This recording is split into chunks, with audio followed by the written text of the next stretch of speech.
She's not pleased with how long it took us to get to Lyney's story quest. A real car.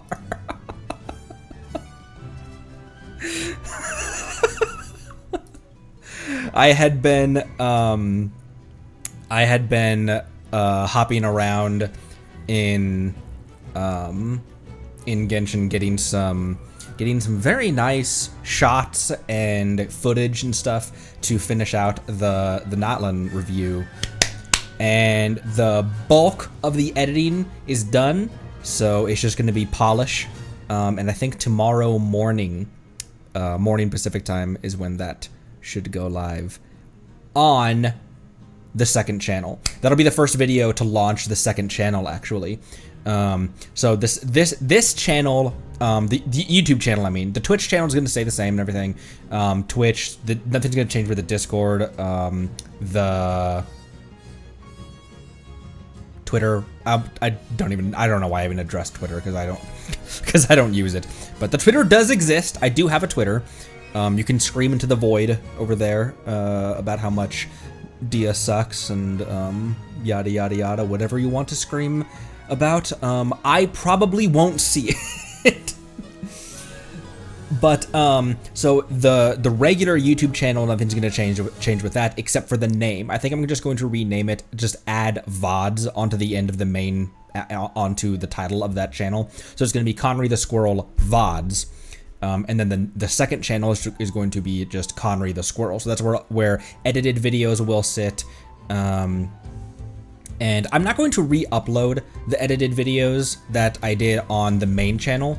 So like the mid-game review and like my damage tests and the Farina trailer, the Farina poll clips and that kind of stuff. But I will link those in a playlist that will be public on the second channel. So anyways, hello. Welcome, everyone. Hello. What is up, Luna, Monday, Meru, Halcyon, Jabrilia, Marceline. Hello, people. Lone Wolf, what up? Walking to work. Tim, take care of yourself and your headache and all that good stuff. What is going on at Nightwalker? Are those Arla emotes? They look... It's just so small on in my thing, you know? Carbonator, Spides, hello, Jester, what up? Hello, everyone, and welcome. Palagwin, you've got to be kidding me. What is your name? What is going to happen, everyone? Because I had been, flopping around, getting some last minute footage. I actually hadn't done anything really in Genshin, although I had been logged in, getting like pretty B-shot shots and stuff like that. So I hadn't done any of my commissions, and I haven't even claimed today's expedition either. But I think I'm just gonna make 2 resin, and then the remainder can be, encounter points can be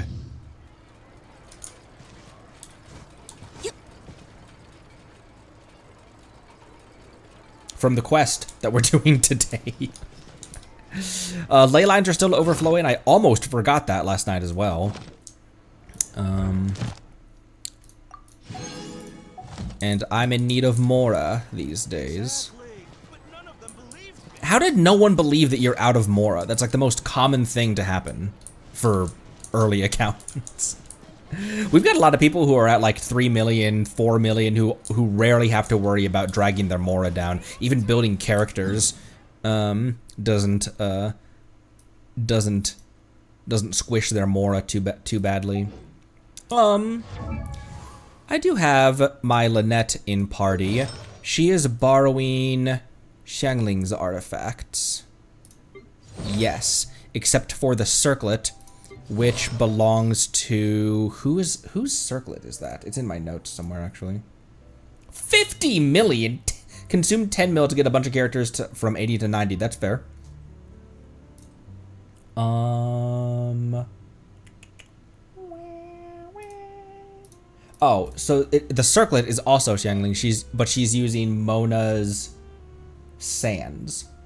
And then she's got that level 80 Favonia. She's level 60, but, you know, her dad's here, so. Also, as I said before, as I said yesterday, I actually tried out Mualani in my wife's world. This kid's hitting for 23,000 on her burst already. She's level 40. She does have, where the hell is she?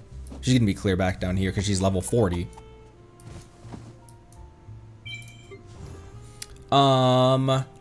She has Yelan's artifacts, except for the circlet. The circlet is actually Ethers, I believe. Or maybe this was a random circlet. Yelan should be missing everything but the circlet. She has her circlet. And then Traveler has everything but his circlet. Okay, yeah, that was Traveler's circlet. I rememberinated. But, I'm liking my surfboard. I haven't played my surfboard very much on stream. She also, her abilities are pretty easy. Just hop onto the surfboard, run into 3 enemies, or run into 1 enemy 3 times, and then just hit the attack button, and then she'll do the little backflip and send and then you usually, like with how much ER she has with this quote-unquote build, when she doesn't have that, but she has the codex, then pretty much you do that twice, and then her burst is already back up. So I'm enjoying my surfboard. Also, Lynette has a very similar smile to Shenhe's.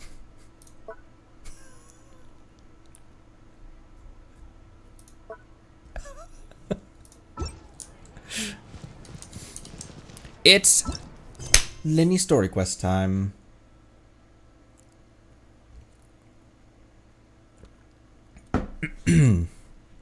Smile. Oh my gosh. There's 2 left here. And we've completed all of these.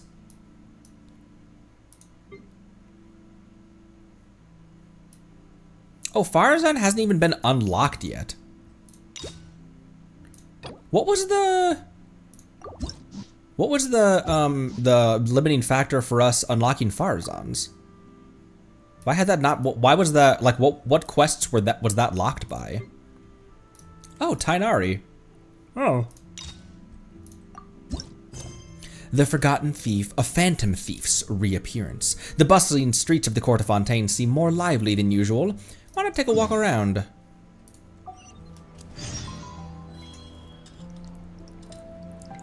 What's your eyes? What are your eyes doing?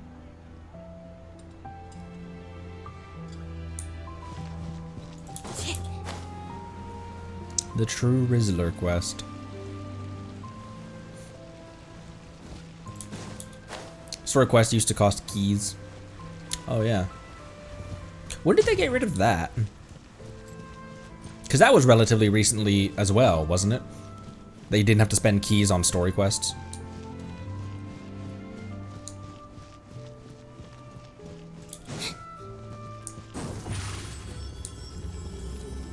Surprise! Surprise! 5-4, huh?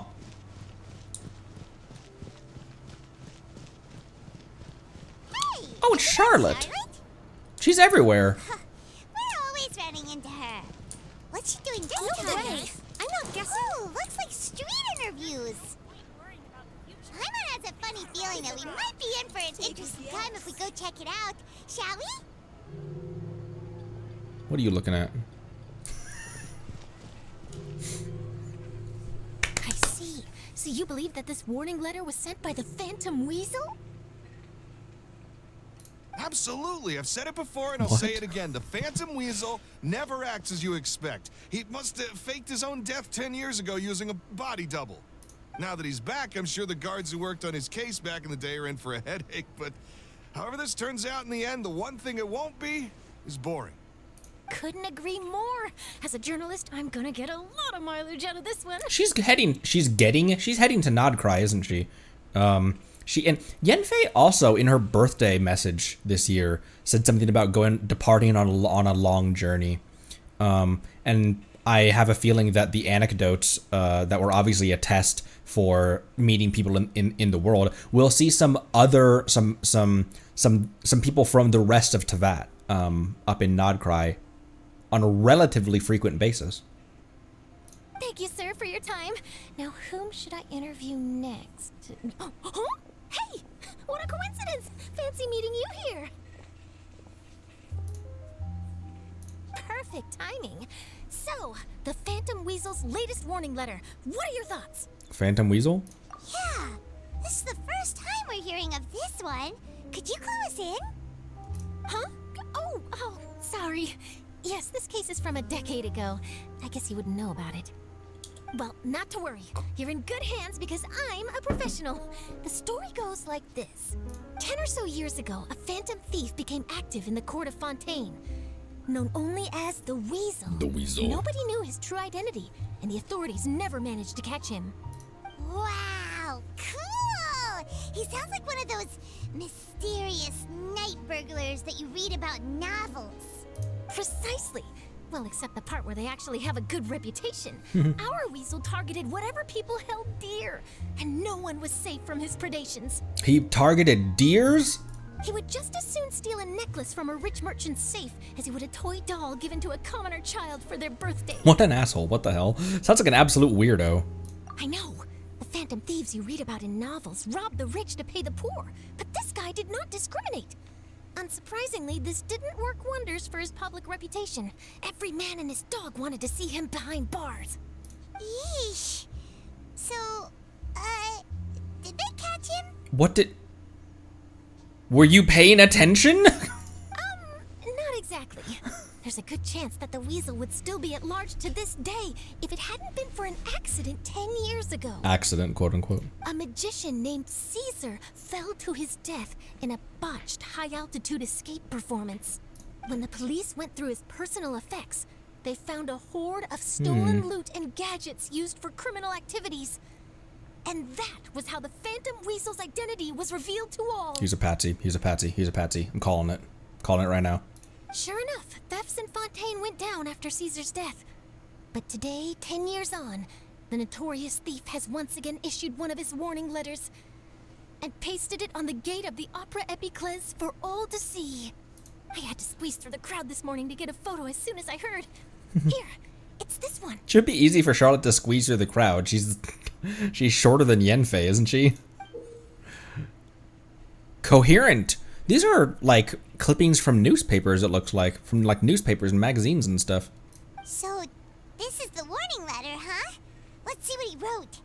3 days from now, when evening falls, I shall take from you that which you hold most dear at the Opera House. Just as you did to me 10 years ago. Oh, maybe Caesar wasn't a patsy then. Maybe Caesar was in cahoots. This is, without a doubt, a clear declaration of criminal intent. After years of laying low, the Phantom Weasel is back with a vengeance. What once seemed like an open and shut case has been blown wide open again. But why has he reemerged now? And what does he want? I sense an epic scoop. Scoop. And I'm going for it. Uh-oh. If this thief will steal anything that other people value, does that mean even we might be targeted? He might try to nab you, Paimon. I hold you, dear. Aww. But Paimon doesn't want to get kidnapped. Well, he'd have to go through you first. You would stop him, right? I don't know, probably. Okay, the people have spoken. It's clear that the public are very concerned about the Oh, Phantom hey! Weasel's reappearance. Look, he's doing his idol for everyone up there. Let's see, I've got a photo of the letter, my interview notes. Yep, that should be enough to form the skeleton of my article. It does feel like something is missing, though. That's cool that both of his idol animations are him, like, doing tricks, basically. So they just used both of his idol animations for... you okay, kid? For him in the background there. Something exclusive. Who should I interview next? I need someone with a more concrete connection to the Weasel. Is that who I think it is? Lyney! Looks like he's performing some magic. Magic. Magician. Caesar! The Phantom Weasel! That's it! Let's go interview Lyney! You see, the original Phantom Thief Caesar was a magician too! And what do Phantom Thieves and magicians have in common? They both have an air of mystery about them. Perhaps there's a connection there. Are you serious? What sort of a deduction is that? Oh, relax! My journalistic instinct tells me that an exclusive news story is beckoning. Let's go. No time for delay. Why don't the lights go off? It's probably just getting daylight, but... The Forgotten Thief. Yeah, it's just getting to be daylight. It was like all of the lights shut off and everyone ran away. I'll take a guess. No way. Charlotte's signature dish. The description of it is, it's a dish that she shoved into our hands while she was rushing us off to it to get some scoop or something. David. Wow, Mr. Magician! How did you know which card I picked? Oh, it's simple. Come closer and I'll let you in on my secret. Magicians have a special skill called telepathy, which means we can read other people's minds. 4.0 quest. So 4.0 was Act 1 and 2? Which acts were in 4.0? Like, what had happened to the at this point? Because theoretically, it could be like just right when we make it to the city. Really? Act 1 and 2. Then, what am I thinking now? Well, first you need to relax, because I can see that you're clenching your fist in your mind, as if to say, no, I mustn't let him guess it. Aww. And now you're getting a little flustered. You're trying to find a way to empty your mind, to think of nothing at all. But the more you try to hide a secret, the easier it'll come out. You snuck out from home today, didn't you? You told your family a little lie so you could come out and play. Now, that's not a good habit. You can tell? Oh boy, you really can read my mind. Future House of the Hearth leader right there. Of course. Oh, and that's the end of my performance. You should really be heading home. Remember to apologize to your family, all right? They must be worried about you. All right, got it. Bye, Mr. Magician.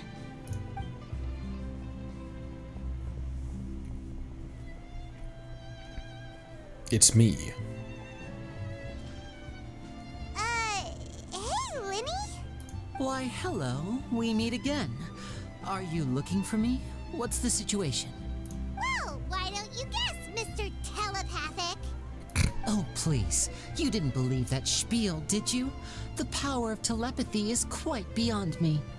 I'm sure that child would beg to differ. Seemed like you were right on the money. That was nothing more than a little trickery. I made an educated guess based on his micro-expressions. That, plus the fact that he was the only kid here without his parents, and he looked as guilty as sin. He made it easy for me. You guys, on the other hand... Let me guess. Don't tell me you're here for the Phantom Weasel, are you? Magic is real. Wow, got it in one. Is this more of your trickery at work? Wait, really? No trickery this time. It was pure luck. His warning letter's been the talk of the town, so I figured that maybe you were asking around about that. Bingo! I plan on writing a column reporting on the latest news about the Phantom Weasel. So, Lyney, what are your thoughts on this infamous thief's reappearance? To be honest, it makes me angry. Angry? Why? You read his letter, right? The Phantom Weasel claims he's planning something in 3 nights' time at the Opera House. That's the night I'll be performing there. Ah. What are the chances? That's intentional. Wait a minute, you don't think he's after you, do you? Well, if he is, then his warning is clearly a direct challenge to me personally. And if he's not, then it's still going to be a huge headache for me. The mere mention of the weasel's name is enough to scare people off. So once the contents of that letter get out, barely anyone will be showing up to watch my show. But I've been preparing for this for a long time. I'm not about to let him ruin my big day. This leaves me with only one choice. I have to expose the Phantom Weasel's identity before the show begins. Really? So what you're saying is, we might get to see a live duel between a famous magician and an infamous thief? Wow, this has exclusive written all over it. It's Charlotte's favorite word. To be honest, I'm not sure if I'll emerge the victor. The Phantom Weasel is a notorious crook, infamous for his inscrutable methods. You're being far too modest, Lyney. I think your magic tricks are even more inscrutable than those of a thief. Thanks for the compliment, though I have to say, I don't care much for the comparison. A lot of people liken magicians to thieves because we both have the ability to make things disappear without the person noticing. But there's an important difference that these people overlook. Allow me to demonstrate with a quick magic trick. Here, I have a flower, just an ordinary flower that was picked not long ago. Watch it carefully now. 3, 2, 1. It's gone! Where'd it go? That's the question. Where did it go? It's in... Therein lies the difference between us. Thieves make precious things disappear, but only magicians make them reappear. If I could now invite you all to check your clothes, there might be a surprise in there Oh somewhere. no, I was right. A surprise? Let me see! Huh? It's right there! But how? You haven't moved this whole time! What an outstanding trick! Sorry, Lyney, it seems that my previous praise was woefully inadequate. Clearly, magic is the superior art form to theft. Also, kind of a backhanded compliment, Charlotte, but we'll take it. Don't worry, I didn't take offense. I just wanted to take the opportunity to perhaps change some of the preconceived notions you might have about magicians. Since Caesar's death, a lot of people associate magicians with criminality. It can be quite frustrating. I can imagine. Coming back to your trick just now, might I presume that you are well versed in floral symbolism? For example, magicians often use rainbow roses in their flower-related performances to represent passion and romantic encounters. That's Arlecchino's... that's Arlecchino's... that's funny. But you used a Lumidu spell, which, if I'm not mistaken, allude to separations. I'm curious to know if there was any deeper meaning behind this choice? Impressive knowledge. It's no wonder you're such a successful journalist. But I'm afraid I don't know the first thing about floral symbolism. I'm just in the habit of using Lumidu spells in my magic. Lumine Doocy Bells. It sounds like something I should look into, though. I'll buy myself a copy of Fontaine's Floral Language Facts when I have some time. But it'll have to wait until this Phantom Weasel business is behind us. Or that's an actual book. Lumine Doocy Bells. But only one of them. 'Cause she's not a Claymore user.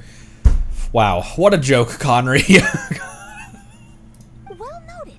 In that case, this brings us to the end of our interview. I, for one, am looking forward to the final showdown between you and the thief. Please feel free to get in touch to update me on any further developments. Otherwise, I will of course see you at your show in 3 days' time, but let's hope the Phantom Weasel is caught by then. If there's nothing else, I'll be off. You've given me lots to work with here, and I've got no time to lose if I want to write that exclusive piece. I'll see you all later. Meow. That's also Lynette's material, isn't it? So, Lyney, are you gonna tell us how you did that flower trick now? Why would he tell us? I'm afraid that's my little secret. Aww. Well, magicians are entitled to their secrets.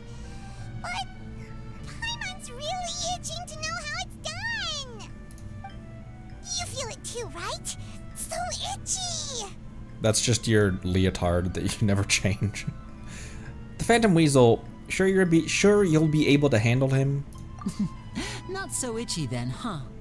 Well, since you're so concerned, how would you like to serve as my temporary magician's assistant and help me investigate? Where's Lynette? Magician's assistants? Oh, that sounds fun! Assistants are technically magicians too! Also, it'll bring us one step closer to figuring out how that darn trick is done! Shall we go for it? I'll help with your investigation. Excellent. Thank you for putting your trust in moi. The first thing we need to look into is who Caesar really was. If he truly was the Phantom Weasel, that means that the Weasel is dead, and whoever wrote this warning letter is just a copycat criminal. But if he wasn't the Weasel? Well, that'll make things more interesting. It would mean that the Weasel lives, and he's been laying low all this time in some corner of Fontaine. And if we're investigating Caesar, his fiancée Gemma is a good place to start.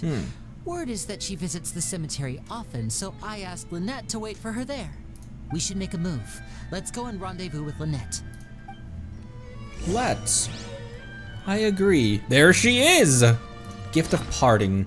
A flowery accessory given away by Lynette at his magic shows. It is an arrangement of luminous bells, which symbolize parting. The rite of parting, you could say. We're in Fontaine, so I think I might actually A walk would be nice. Oh no, it's ready!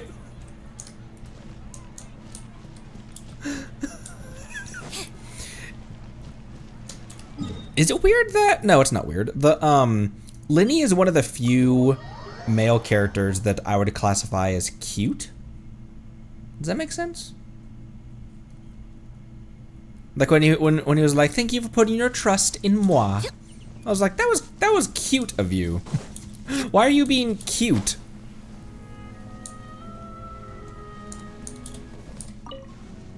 Lyney last ran along Chaska. Was that his first rerun? Or had he had a rerun before that? Like I say rerun, I don't even know when he, second. I don't even remember when you said that he released.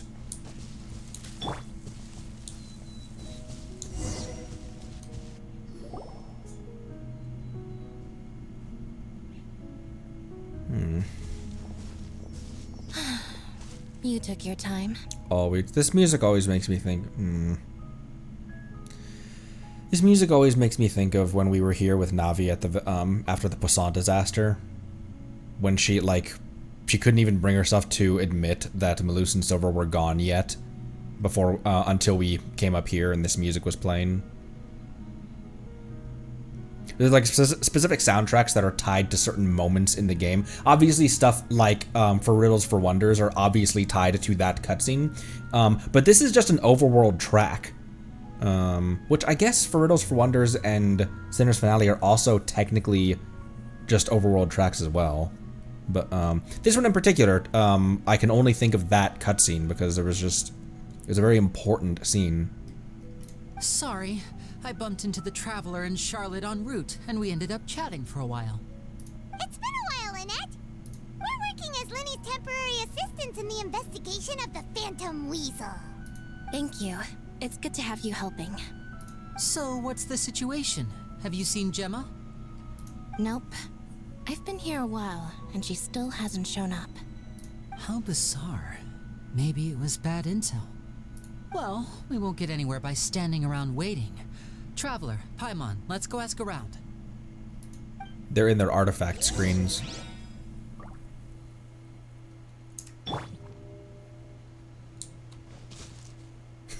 She is a robot. I left Fontaine. A lot of people here today, huh? When did this cemetery get so popular? Same thoughts here. What's going on?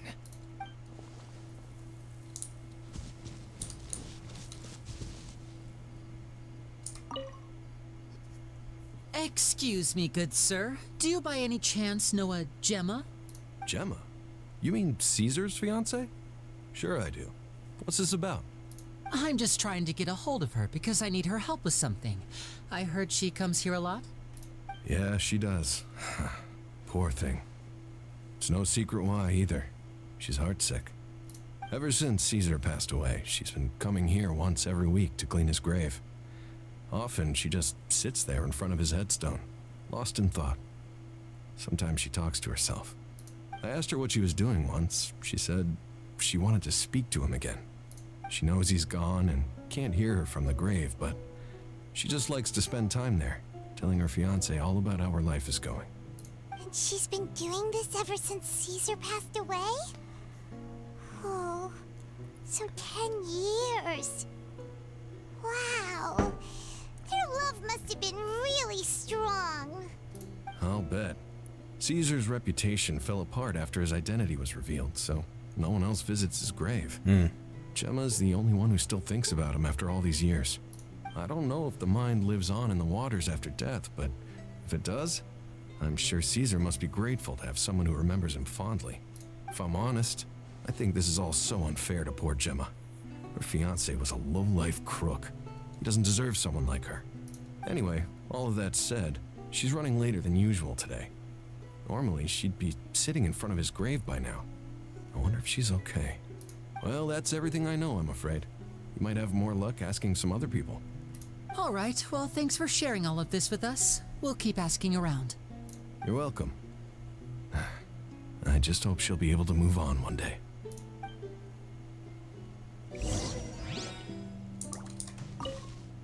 A lot of people find cemeteries bleak and oppressive, but not me. I find the silence gives me a sense of peace, and something about being in the presence of the dead and buried sort of puts all of life's woes in perspective. That's an interesting perspective on that.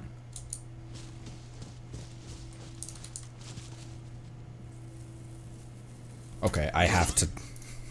I have to.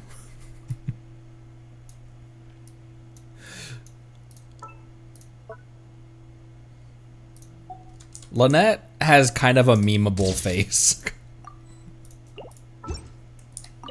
I'll wait for you here and see if Gemma shows up.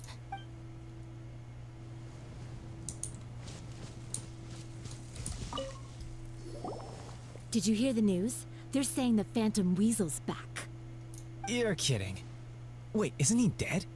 I don't know anymore. All sorts of news flying around nowadays. I can never tell what's true and what isn't. But what if, just hypothetically, I mean, what if this Weasel's the real deal and Caesar was framed? Called it.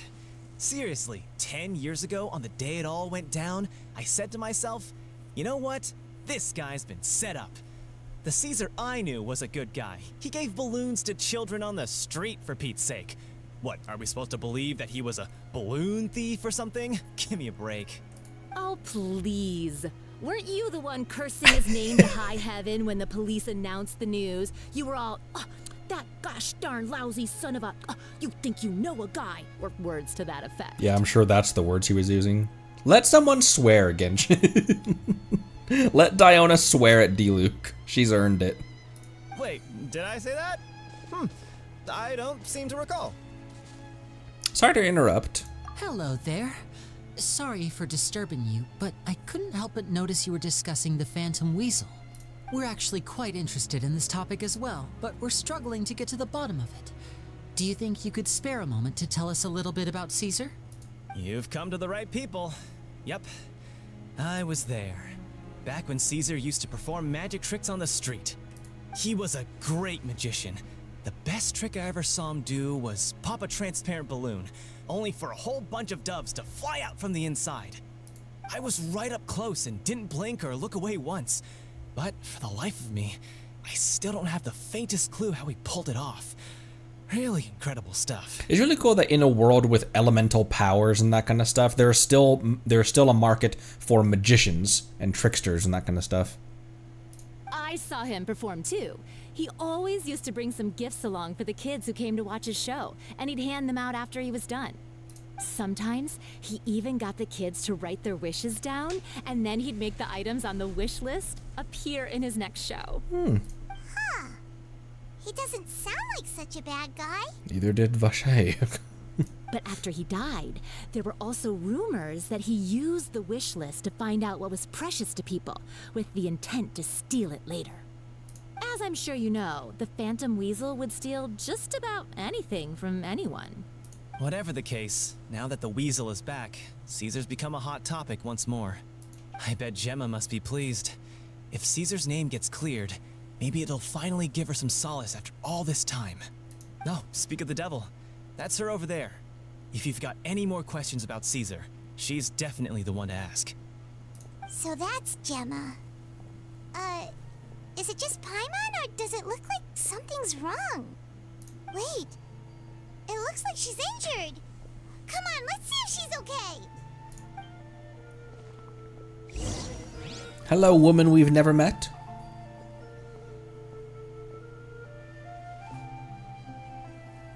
Hi there.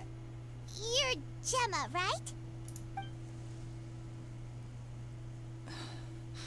Who's asking? Don't be afraid, we mean no harm. It looks like you're injured. How bad is it? Thanks for your concern, but you didn't answer my question. Who are you, and what do you want with me? Why do the morning clothes look so good? They're very detailed. My name is Lyney, and this is my sister Lynette. My name's Paimon, and this here's the Traveler. We're investigating the Phantom Weasel. Also, he's a magician. They're both magicians. The Weasel posted a warning letter this morning. If he still lives, that means that Caesar was falsely accused. You knew Caesar better than anyone else. So if you're willing, we'd love to hear what you think about all this. I promise you can trust us. We won't hurt you. In fact, we'll do all we can to keep you safe. I never believed that he was the Weasel. Huh. I suspected as much. Okay, so going back 10 years, do you remember anything strange in the weeks leading up to the accident? Did Caesar have a falling out with anyone, for instance? No, not that I know of. We mean, Lynette. Cat instincts. Got it. All right, sorry for disturbing you. If you don't have any more questions, please leave. I want to be alone with him.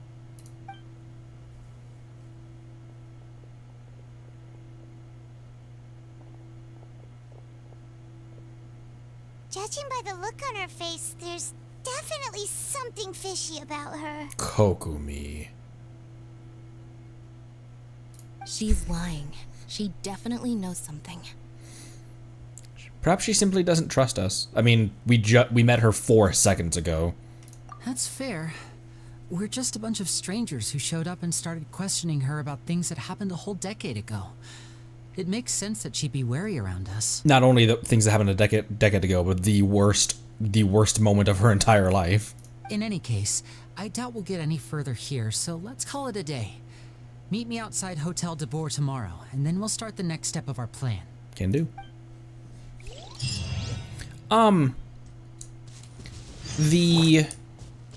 Where'd she go?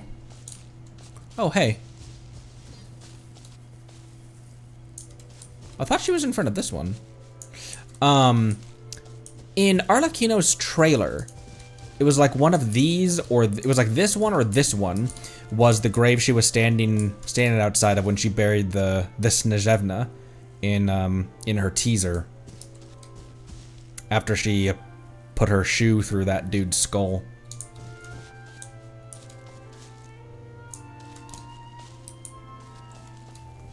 Wait till... Not that button. Wait till... Them. Wait till then. Everyone their mom and Fontaine wants to come meet up. It's a good place to meet, I guess.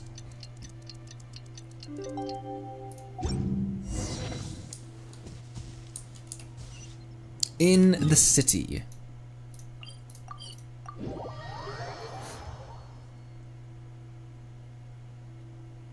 What could the children be up to? Oh, there they are.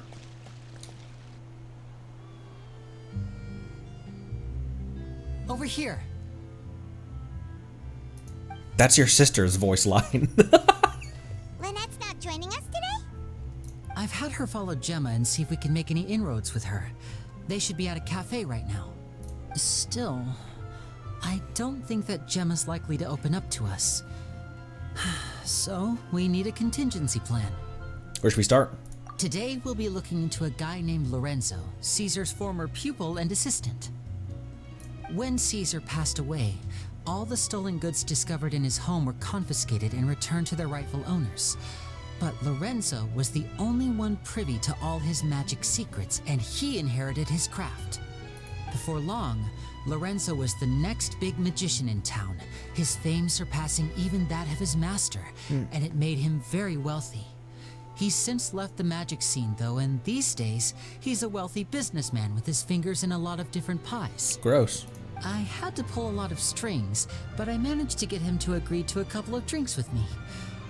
Be warned though, I hear he's got a hair-triggered temper. We'd best be careful. Alright. Can do.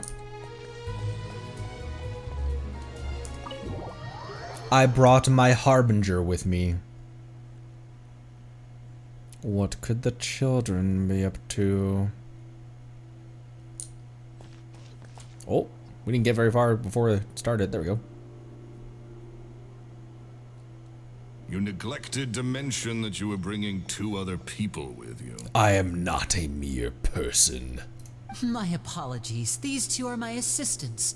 When they heard that I was meeting with the former magic maestro himself, they begged and pleaded with me to bring them along. And if it's no trouble, a couple of autographs would really make their day. Flattery's not gonna work on this guy, I can already tell. Oh, forget the pleasantries, just sit. Oh wait, who else? This guy's VA also voiced another person similar like that. Get a load of this guy. Forget the pleasantries, he says, but he looks pretty happy about Lyney stroking his ego. I only agreed to meet since we're both magicians. Do me a favor and cut to the chase. I have more important things to do than drinking. Much obliged, sir. As it happens, the matter I want to address is also related to magic. Yesterday morning, a warning letter from the Phantom Weasel appeared on the entrance to the Opera House. He claims to be planning something for the same evening that I'm scheduled to do a magic show there. As such, I believe that I may well be his target. I have to get to the bottom of this to ensure that my show can go ahead as planned. Naturally, any investigation into the Weasel starts with a few questions about Caesar, who... What is there to investigate? Caesar was the Weasel and he's been dead for 10 years. So what if some sick creep thought it'd be funny to write a warning letter? It changes nothing. Are you trying to tell me you actually bought it? Please, sir, no need to get so worked up. I do concede that a copycat is but one possibility. Awfully defensive there, my good sir. Possibility? It's a fact, Lyney. Look, my patience is limited, so listen carefully while I'm still willing to put up with you. The Weasel is dead. Period. Everyone knows that, so do yourself a favor and quit this investigation. It'll lead you nowhere. Look, if this affects your magic show in any way, I will personally compensate you for any losses. If you're trying to fly under the radar, he poisoned me.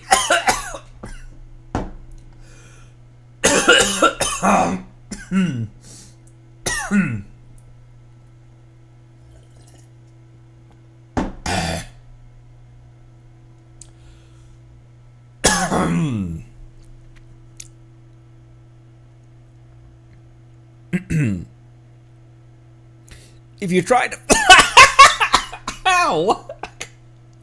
If you're trying to fly under the radar, you're doing a pretty bad job about it. This guy voiced Maloose? I thought that part of me was like, he sounds Maloose-ish, but it sounds also very different from Maloose as well. Oh, sir, I'm honored, really. But this isn't about finances for me. My pride as a magician is what's at stake here, Lorenzo. Copycat or not, this person has thrown me the gauntlet, and I must meet their challenge head on. Your pride? Don't mince words with me, boy. Just tell me, what exactly are you seeking to do? I want to find out the Phantom Weasel's true identity. I have to know for myself what really happened 10 years ago. What would that accomplish? And what do the events of 10 years ago have to do with you, anyway? Look, you of all people should know that a magician never reveals their secrets. And in any case, dead men don't talk. So if you really care about your magician's pride, then you'll forget about Caesar and move on. It's like he's doing his most to appear guilty. Uh-oh. This is getting awkward. Lorenzo? Is that? Oh, it is you! I know that big, booming voice anywhere. What's up, my man? Want to grab a drink with me? What's up, my man? Bros just knows. Another day, I'm busy. Oh, come on. You can't be all business all the time. You know what they say? Live fast, die young. You Bro. gotta learn how to kick back and relax once in a while. You should take it easy. If I wanted your life advice, I'd ask for it. Now get out of my face and go be drunk somewhere else. Sorry, my good sir. I don't believe I've had the pleasure. Oh, hey! Edmondo. He and I are business pals. We worked together a bunch of times. This is your first time meeting him? Oh, he's always like this. Foul-mouthed and hard-nosed. Never heard a kind word out of this guy the whole time I've known him. And he wonders why he can't get a girlfriend, despite being, what, pushing 40, 30, something? Anyway, point is, a lot older than when he first got rejected by the girl he was into. He's still into, from what I hear. The squirrel smells a love triangle. Also, And he.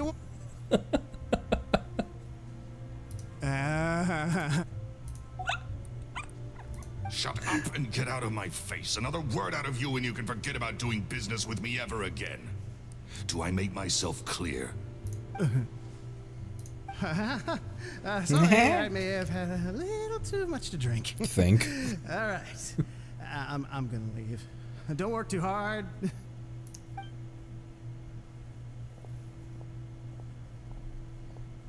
I think it's high time I made a move as well. If you really want to investigate this, Lyney, be my guest. But if nothing good comes of it, don't say I didn't warn you.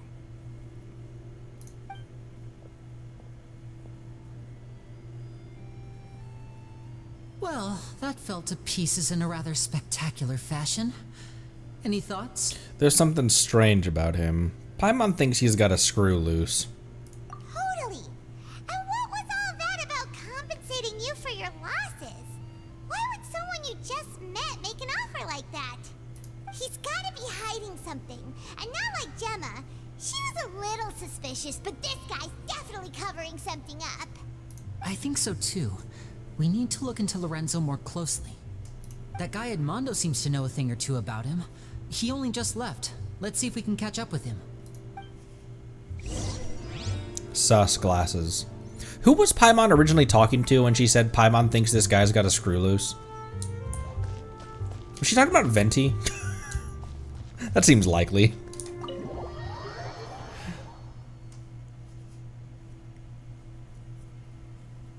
Me?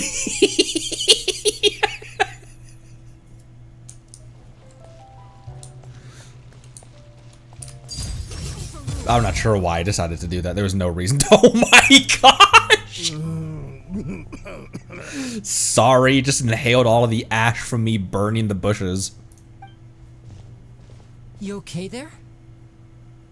Who are you? Oh, it's you guys. Don't worry about me. I must have had one too many.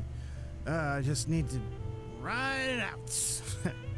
I said way too much back there, didn't I? Yeah, I nearly talked myself into complete financial ruin. Note to self, no more drunken chats when Lorenzo's around. I read that as drunken cats. What's with my reading comprehension these days? No more drunken cats when Lorenzo's around. So, he was serious about threatening to cut you off? Ugh, Paimon knew he was a bad egg. Hey, hey, hey, hey! Keep your voice down. Don't go prying into Lorenzo's personal affairs. Bad things happen to people who ask too many questions or make an enemy out of him. What kind of bad things? Don't even ask.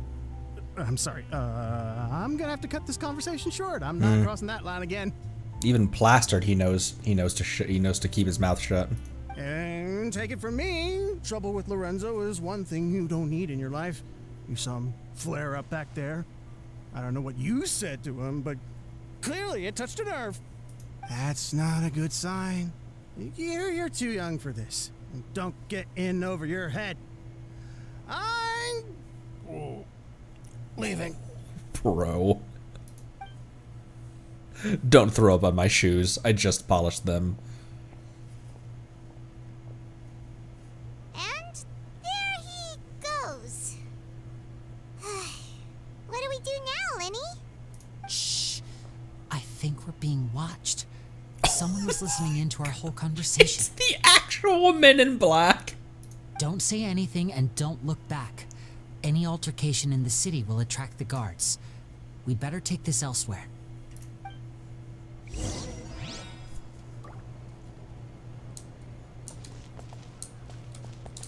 The Spina's on the case. Get out of the city and lure the people who are tailing you. Oh my gosh, we're going all the way over here? Oh my gosh. We're going all the way over here?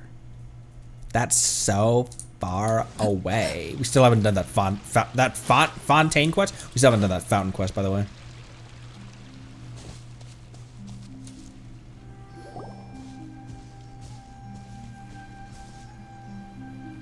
You followed us a long way. Why don't you come out and introduce yourselves? Lyney can be slightly intimidating when he wants to be. Maybe not intimidating isn't the right word for it, but he has that air of him. He has that I'm 2 steps ahead of you kind of voice that he can put on. Oh so my. You're Lyney. And where's your sister?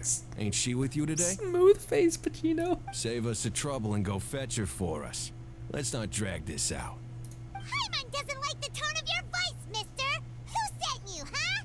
Save your questions, missy. Painter, get out of here. Where you're going. Capiche? Stop. Shut this episode off. Looks like we can't avoid this fight. Now, I'm not the strongest fighter, so I hope you're ready to back me up. Don't worry, we got this.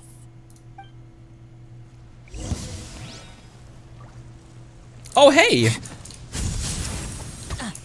Ow. Chip on up. Hey, shield please. There we go. Be amazed.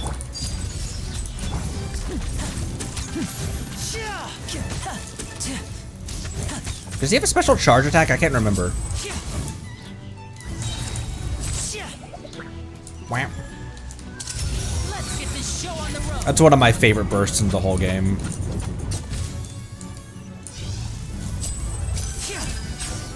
Boop. Curses. They're tougher than we thought. Vision wielders are always trouble. Intimidation ain't gonna work like it did on the lady. Come on, let's scram. Hey, wise guy. Gemma. We ain't through with you yet. The lady. Gemma. It's Gemma. Oh, they got away. Did you catch what they said just before they left? Something about intimidating someone else. Sounds like they just wanted to rough us up as a scare tactic, and they've already done it to someone else, but who? Could it be Gemma? You're right. She was injured when we saw her yesterday, and she acted like she had something to hide. Maybe she was too scared to tell us the truth because those guys had threatened her. Well, if that's the case, she should be more willing to open up to us once she learns that those thugs won't be bothering her anymore. Let's head back to the cafe and see if we can get any information from her. I'm on the case. Inform Gemma of what happened.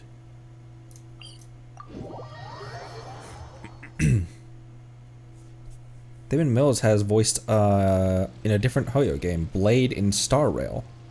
Huh. Excuse me. Huh.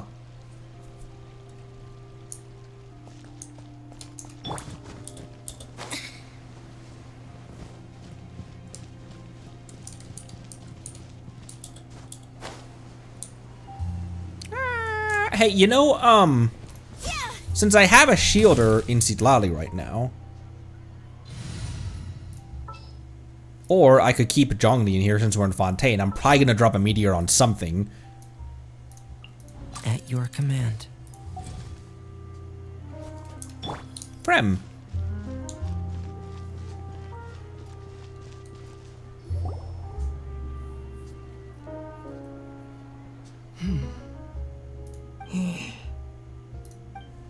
Awkward. Gemma?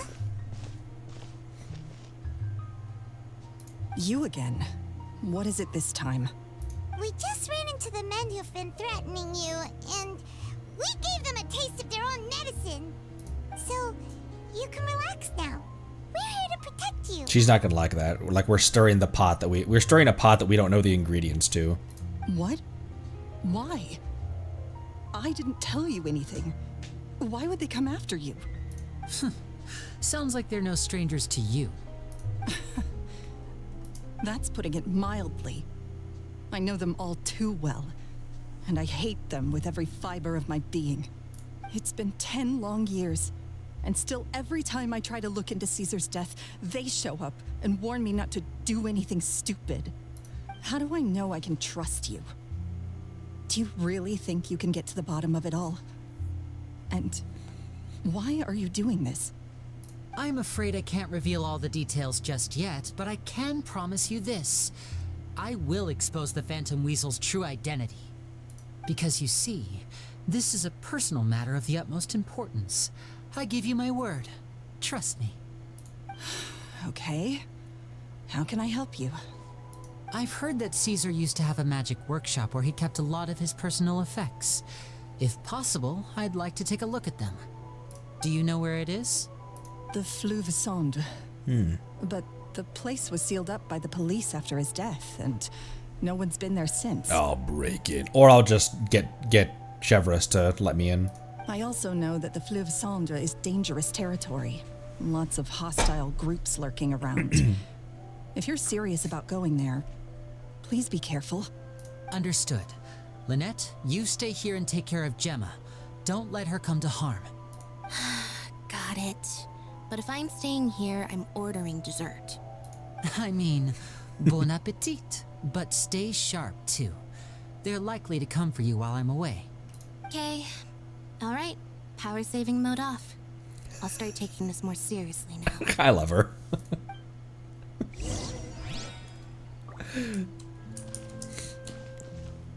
What an awesome introvert. Introvert problems. Whatever you do, please be careful.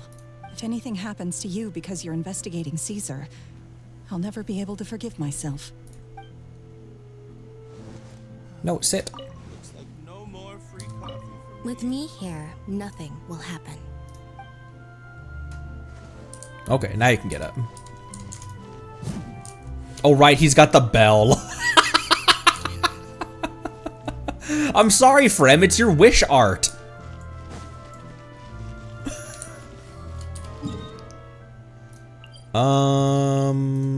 Oh, down. In an earlier round. If I knew what that guy looked like, I'd get whiplash. Blade in Star Rail.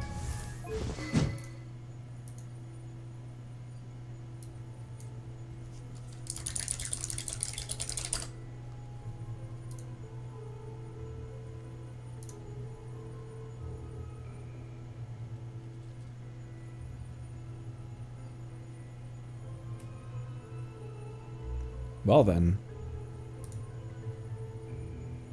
I thought his shirt was open for a second, but that's just... Anyways.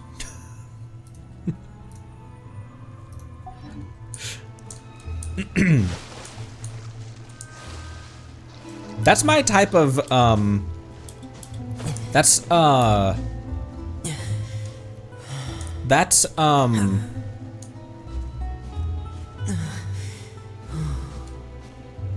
where am I? What was I? What? Anyways.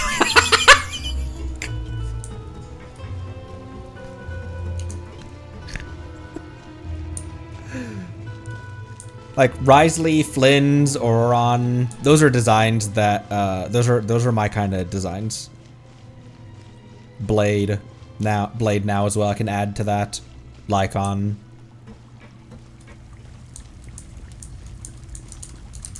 Let me through, dog.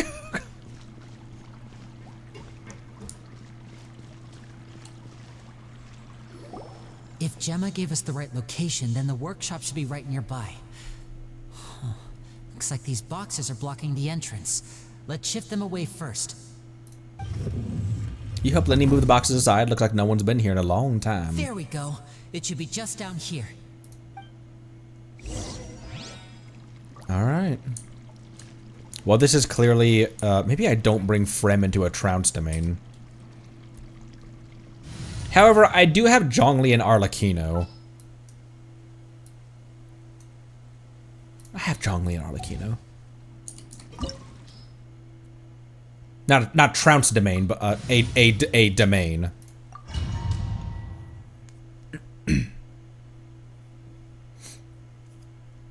We should watch Zenless. I still haven't been able to relog into Zenless Zone Zero, but we should watch Zenless trailers. I've told her that I would like a lot of the Zenless trailers. What is his weapon? The first great magic. That's a cool looking bow.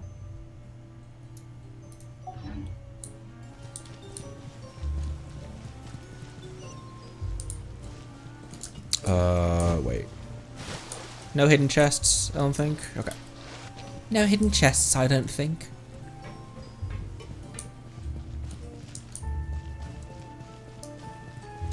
That seems like a prime place for...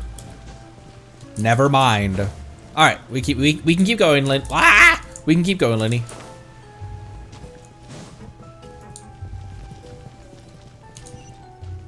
Listen to this slightly whimsical music. Does he have a speed buff? Whoa. So this was Caesar's workshop. Nothing suspicious here, just normal magic props. What's hidden further? The weapon's passive? Damage dealt by charge attacks increases by 24%. For every party member with the same elemental type as the wielder, including the wielder themselves, gain 1 gimmick stack. For every party member with a different elemental type from the wielder, gain 1 theatric stack. When the wielder has 1, 2, or 3 gimmick stacks, attack will be increased by... Ooh. When the wielder has theatric stacks, movement speed will be increased. Ah! Nift! Nift, nift, nift. What was that? Oh, is this one of Caesar's gadgets? Guess we must have triggered some sort of device. Attack the puppets.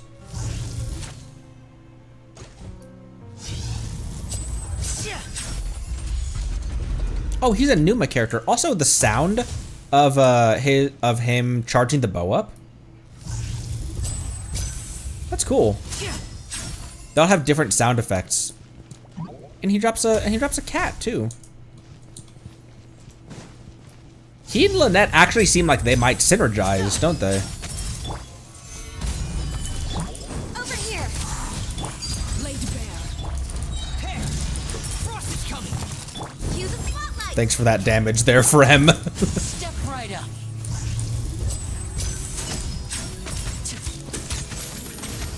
Oh, it's been a long time since I've been able to play. Since I've been able to play this dude. I forgot how really pretty all of his animations are. Like every single one of his animations. Solidify. Zip on up. Whoa. Look. The doll in the box is glowing.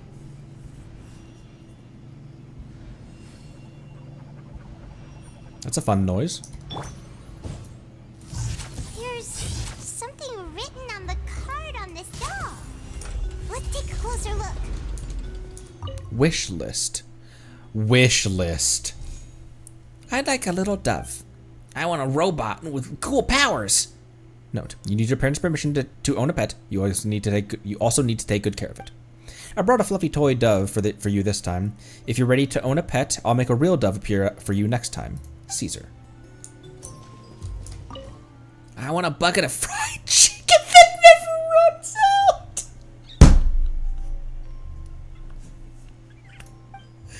I'd like a new bag.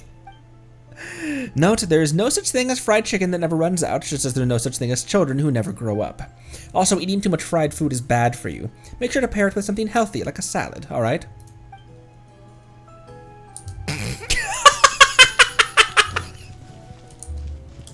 What the? I want fried chicken that never runs out. I do declare.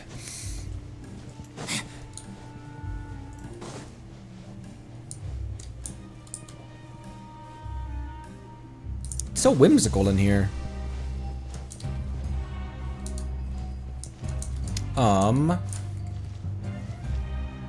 Oh yeah. Oh yeah. Gotta click off, then I can screenshot.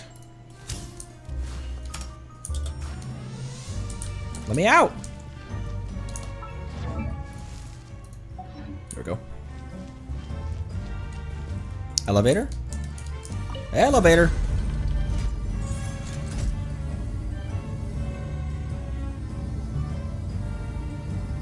Ooh, pretty. They do set design, like set pieces, really well. Even ever since Mondstadt they have.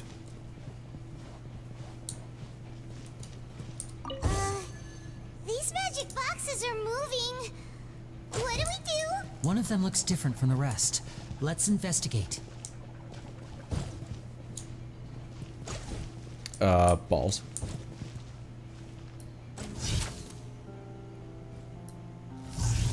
Got it. We're supposed to find the box that lit up at the start, right? There should be another wish list inside. Oh. Let's keep trying. I gotta follow that one.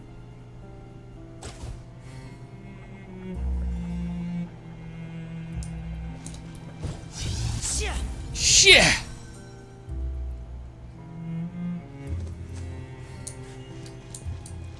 Okay, and that's gonna send over there. Wishlist. When do we get to go to your wedding, Uncle Caesar? I want to watch your shows even when I'm grown up, Uncle Caesar. Do you have to go on tour? Can't you stay here with us, Uncle Caesar? Oh my, this round of wishes is rather exceeded my expectations. The wedding will be held very soon, and don't worry, you're all invited. The tour has already been scheduled, but I will definitely be back, and you'll always be welcome at my shows if you like magic. Caesar.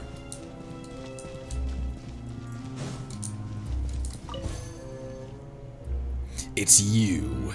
They move. He's in the walls.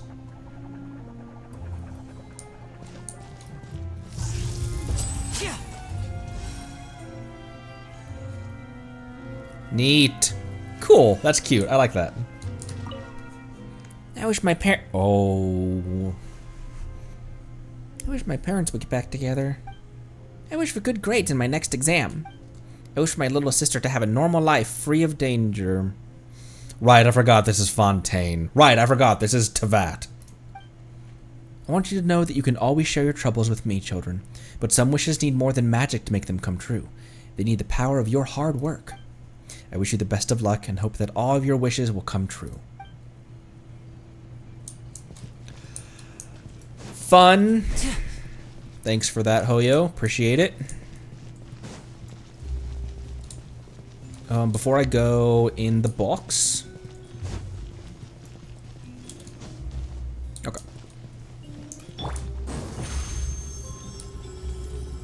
Over here. I was about to say, why is Lyney almost dead? But it's a Fontaine character. They love ticking their own health away.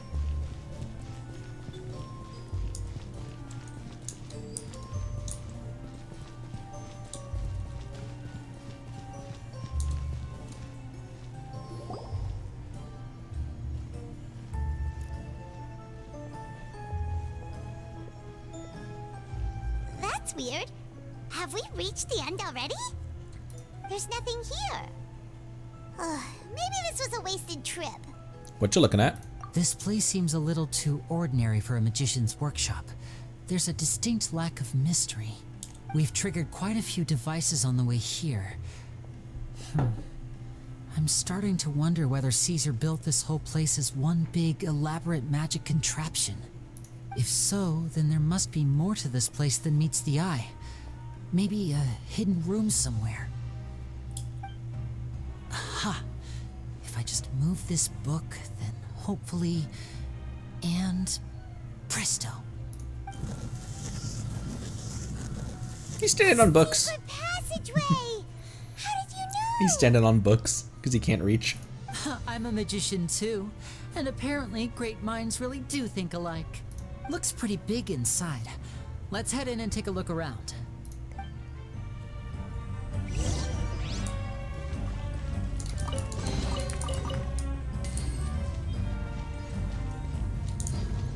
Your passion for treasure hunting is making these Gardamex an endangered species. That's what the line was.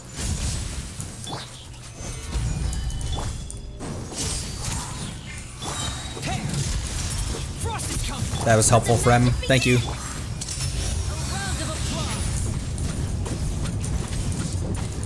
What do I do when I'm in that animation? Voila!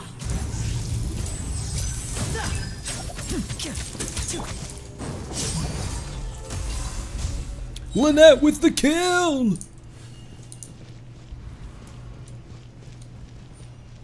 That's where we entered. I'm being thorough. I can't get in here! I'm being thorough, Lyney. Give me a moment.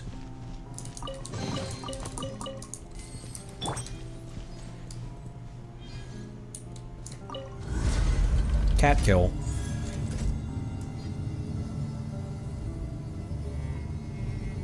Cards, that's cool. Ooh. I spy more Gardamex.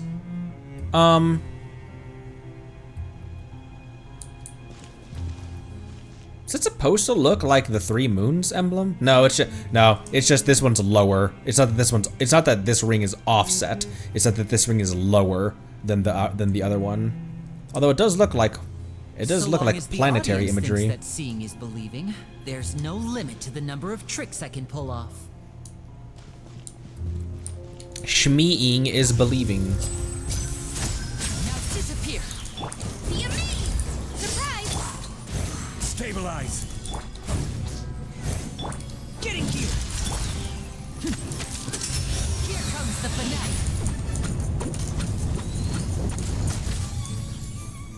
I'm always confused about when I have a trial character. I always forget which character is where. 50 to 8 damage. What the?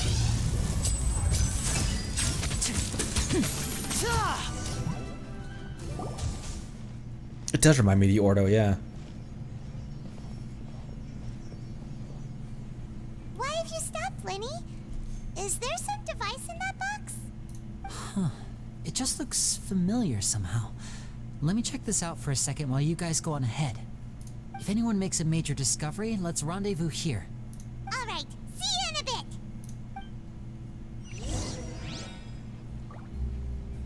It reminds me of the well, maybe not. It reminds me of the box that they did the trick in.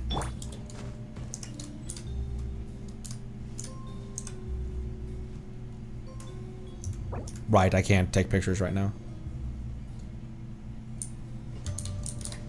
The placement of this device inside.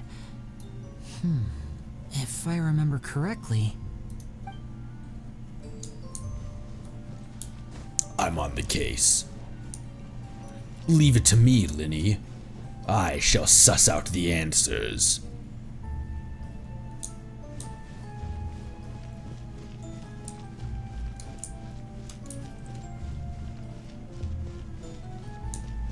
All puzzle time.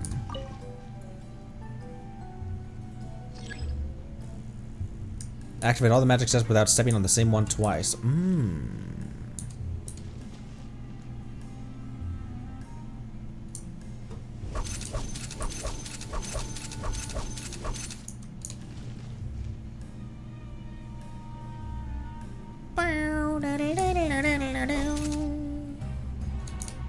take me over here. Oh! This is cool. I like these. I like little puzzles like this. I'm a genius!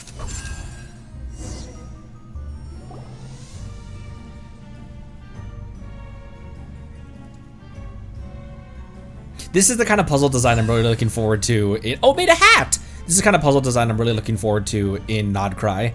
Using the moon mechanics and everything for weird and different, like a wide variety of different puzzles. And so this is really a pretty domain. The lighting, the textures, it's very nice. I like it a lot. All the colors. All the colors! Wow! There's a hidden room here! Let's see. Oh, this bookcase is full of Caesar's own notes. He wrote a lot about the principles of magic. Whew. Much too advanced for Paimon. Hey, look! Is that Caesar's diary on the table? This book's thick as a brick! Let's take a peek inside it, shall we? About the wish lists. At one of my shows a few days ago, a child asked me how I pulled candy out of my hat. As a joke, I told the kid that the hat has a built-in wish-granting machine. Next thing I know, today a whole bunch of kids were pestering me to pull all sorts of things out of the hat. So I told them another white lie. The machine needs time to power up, but in the meantime, you can write your wishes down. Well, they took me up on that offer, enthusiastically. As I write this, I've only just got back from running around all over town, buying the things they wanted. Boy, are my legs sore. I wound up saving very little this month, but that's not a major issue. I now have a bigger problem. How am I going to hide all these things inside my hat? About the children studying magic. 2 children came to talk to me after today's show. I don't know why they were out on their own. They looked much too young to be unsupervised. I do hope they got home safely. Lyney and Lynette before Arlecchino took them in? Anyway, they said that they wanted me to teach them how to do magic. It's not uncommon for children to ask this, of course, but I've never seen any of them as serious about it as these 2. Because I always think that Arlecchino became Harbinger like decades prior to the events of this game, but that's not. It was much more recently than I always think it was. And after she became Harbinger, it was very soon after that she adopted Lyney, Lynette, and Fremine into the fold. I told them that learning magic is very hard work, but that didn't faze them at all. It's like they already knew. They seemed so committed. I couldn't turn them down. About Lorenzo's issues. It seems like something's bothering Lorenzo lately, but he won't open up to me about it. Surely he's not upset that I agreed to teach those 2 children. I'll have to talk him around. I have a good feeling about those kids. They're naturally talented, and it seems like they're not new to the world of magic. They have all sorts of fantastic ideas. All I'm really doing is helping them develop a more professional standard training plan. They wanted to call me Master, but I told them they absolutely mustn't. Any magician worth their salt could have taught them what I have. They're the geniuses here. Compared to them, I don't deserve to be called any sort of master. With time, I have no doubt that they could become far greater magicians than I. My only concern is why they're so mature for their age. Ugh. I fear they've had to grow up too fast. I don't dare to imagine what they must have been through. Gemma thinks so too. She doesn't like being around them. Says that their eyes are too piercing. They don't bother me, but then again, I've never been the sharpest tool in the shed. About the farewell. It's nearly time for me to go on tour. I asked the 2 kids if they'd like to come with me, but they shook their heads. I once overheard them talking about their father and their mission. Yep. Sounds like their parents have other plans for them. I guess we'll be parting ways soon. It's only been 10 days since I first met them, but I think that I've gotten a feel for their personalities now. So then, he must have met Lyney and Lynette when they were like 12 or 13, maybe even younger than that. Because what are they, like early 20s in the game right now? But Arlia is always, I always think that Arlecchino is like mid to late 30s, but she's much younger than that. I believe if you follow the timeline of when she killed Cursabina as in her like late teens, to when she was inducted into the Harbingers and when everything else happened, she's not like, I always think that she's like almost hitting 40, but she's not. She's much younger than I think she is. They're very tough, but also very cautious, and they trust no one but each other. This, I fear, is not a good habit to have. They hide things from me too. For example, when I asked them where they live and why they wanted to learn magic, they lied. That's the thing about children. Whenever they're trying to cover something up, it always shows somehow. Oh, like how Lyney, how Lyney was able to suss out the kid at the beginning of the quest. I can sense that their lives have been hard, possibly even dangerous too. They're not like other children. It's a shame that I can't do more to help them. After thinking things over, I decided to tell them a bit about how I see the world. It's full of lies and falsehoods, and that is why we must find our own truth. P.S. I hope they won't find my nagging annoying. Children are so opinionated nowadays. Will it do them more harm than good for someone they've only known 10 days to lecture them like that? P.P.S. Maybe I'm overthinking this. Children aren't interested in grand philosophies. It probably just went in one ear and out the other. Kids who've had to grow up early. I've already forgotten every word I said. Kids who've had to grow up early, though, would be more mature enough to at least pay attention to what you're saying. Maybe not understand all of it, but... Oh, Caesar, Caesar.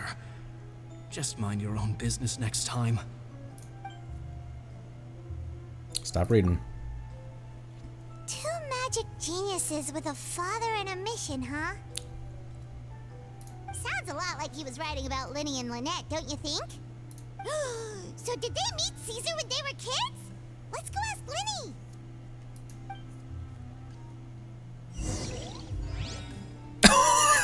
I love watching characters' heads whip around as Paimon flies off into the ether. Yeah, Clary died when she was 16.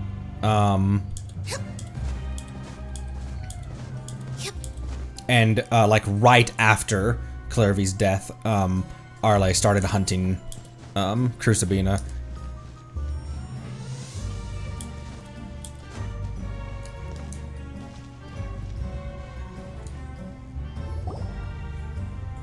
Lyney? Shh, hold that thought. As I expected, there's a lot of fishy things going on in this place. Fishy? Uh-oh, what have you found? All in good time. Before we go over our new leads, I want to tell you how a high-altitude escape is performed. Excuse me? First, the magician slots themselves into a magic box in full view of the audience. The box is then suspended high in the air, and a short while later, the base automatically opens. At this point, a dummy will fall out of the box, but it looks real enough to grab the audience's attention, and they start wailing and screaming. Meanwhile, the real magician, who has by now blended into the crowd, waits for a good moment to make their appearance and put on a hysterical performance. Oh no! Is that me? Did I just fall to my death? Very vivid description. Paimon can really picture it. And then what? The audience's gaze then turns to the magician, and by the time they realize what's happened, the dummy has vanished, as if everything that just happened was some sort of shared illusion. Of course, that's just how I think the process should work, theoretically speaking. Theoretically speaking? What do you mean? The inventor of this trick never performed it successfully. When the box opened, Caesar was the one who fell out, and not the dummy. He fell right to the ground from the highest point of the opera house. No one could hope to survive that fall. Not without a vision, at least. How much fall damage? Okay, wait, hang on. If you hopped from the... Would that be lethal fall damage for me, or... Anyways. And no one else has ever attempted this trick since. My understanding of how it works is just based on what I could gather from his notes and the relevant gadgets here in his workshop. So Caesar's famous high-altitude escape has never been done, huh? Paimon was about to say how cool it would have been to see it in person, but if it's that dangerous, it's probably for the best that no one else tries to do it. Wait a second. So if a dummy's supposed to drop out of the box, then where does the real magician go? How does he get out? Glad you asked. That brings us to the secret of said box. This box right here is the one that Caesar constructed himself to use in the performance, and it's not as simple as it looks. Inside, there's a device that only the magician himself would know about. Once the magician's inside and the box is lifted up into the air, the audience's view of the box is fixed at a certain angle. From where they're standing, they have a clear view of the front, sides, and bottom, but the back and the top are now no longer visible. At this point, the magician presses a button inside the box, opening a secret door out of view. He then escapes through this trapdoor onto the opera house roof, waits for the dummy to fall and distract the audience, and quietly returns to ground level. That's way simpler than Paimon imagined. Even Paimon could probably do it. Well, there's a little more to it than that, of course. The hardest part of this trick is controlling the audience's mood and reactions. That takes an exceptional degree of showmanship. There's the falling dummy, the miraculous reappearance, the pompous performing. Maybe the magician would even have themselves tied up before it begins to strengthen the impression that there's no escape. Many days and nights of careful research and painstaking practice would have gone into this, all culminating in a performance just a few minutes long, but one that still manages to transform the shock and grief of a tragic accident to the joy and laughter of a mesmerizing magic trick. Caesar was a highly accomplished magician, but unfortunately, even he didn't manage to pull it off. So, how did it go so wrong? You said you found some fishy stuff here. Have you figured out what really happened? I can make a pretty good guess. I looked into the case files. The magic box Caesar was using at the time of his death had the secret button I mentioned positioned on the right-hand side. And sure enough, he always used his right hand as his dominant hand in public. Okay. Nothing suspicious there. But here's the strange thing. Most of the devices in this workshop have the mechanism on the left-hand side, including this box right here, which leads me to believe that Caesar was in fact left-handed. Why would Caesar pretend to be right-handed? Because a magician can't afford to have their most basic habits stand out too much. People naturally focus their attention on the most important details of the task or situation at hand. But a magician needs to be able to redirect an audience's attention at will, so as to avoid arousing their suspicion. The essence of magic is getting people to believe a lie. If even the truth raises eyebrows, the falsehoods become all the more difficult to mask. And so, Caesar trained himself to use his right hand to align with his audience's expectations. Great magic always requires sacrifices. But in his most stressful and nerve-wracking moments, and when no one was watching, reflex would kick in and he'd use his left hand. That's why he set his gadgets with the mechanism on his left. Maybe someone exploited that fact against him. Exactly. I think that's likely what happened. Caesar would have been under a lot of time pressure during the escape. He'd have had mere seconds to open the hidden compartment, retrieve the dummy, then open the secret door and make a swift escape. But I'm sure he was confident. He would have rehearsed countless times to the point where it was second nature. He'd barely need to think about what he was doing because muscle memory would guide him through. So he opened the compartment, took out the dummy, checked everything was in order, and then went to leave. With his left hand, he reached for the button, and suddenly, his heart skipped a beat. It wasn't there. Much like when you reach for your keys but find your pocket empty, his mind needed a moment to process what was going on. Instinctively, his left hand would keep feeling around for the missing button, maybe for another second or two, until the bottom of the box gave way. With the stakes being as high as they were, just a 2-second delay cost him everything. The authorities would find nothing suspicious and conclude that his death was due to his own error. That's fucked. When in reality, someone switched the boxes, and they did it to murder him. I wonder who. But how would they be able to make the switch without being noticed? That would be difficult to pull off, no? It would have to have been someone who knew that he was left-handed and who could move his props around without arousing suspicion. Someone who was always by his side. Isn't that right, Lorenzo? You just couldn't let sleeping dogs lie, could you? Indeed. There's not a lot of people who'd go to all this trouble for some magician who died 10 years ago. I didn't want to have to do this, you know. Silencing you the hard way just creates more problems for me to deal with. But I gave you your chance. I hoped you'd do what's good for you and back off like the lady, but you disappoint me. You mean Gemma? So you are the one who's been threatening her! Yes, although however stubborn she might be, she was never much of a liability. But you people, you never even knew him, but for some reason you just wouldn't drop it. Which is why you can't leave this place alive. Take them out and make it quick. Well, at least he told them to make it quick. Do your worst!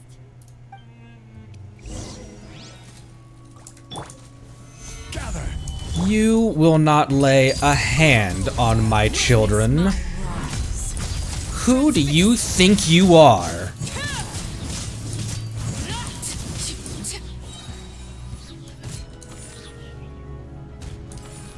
Hi! Everlasting as the moon. Overruled. Solidify! Arle's gonna solo this with a little help from Zhongli's shield, but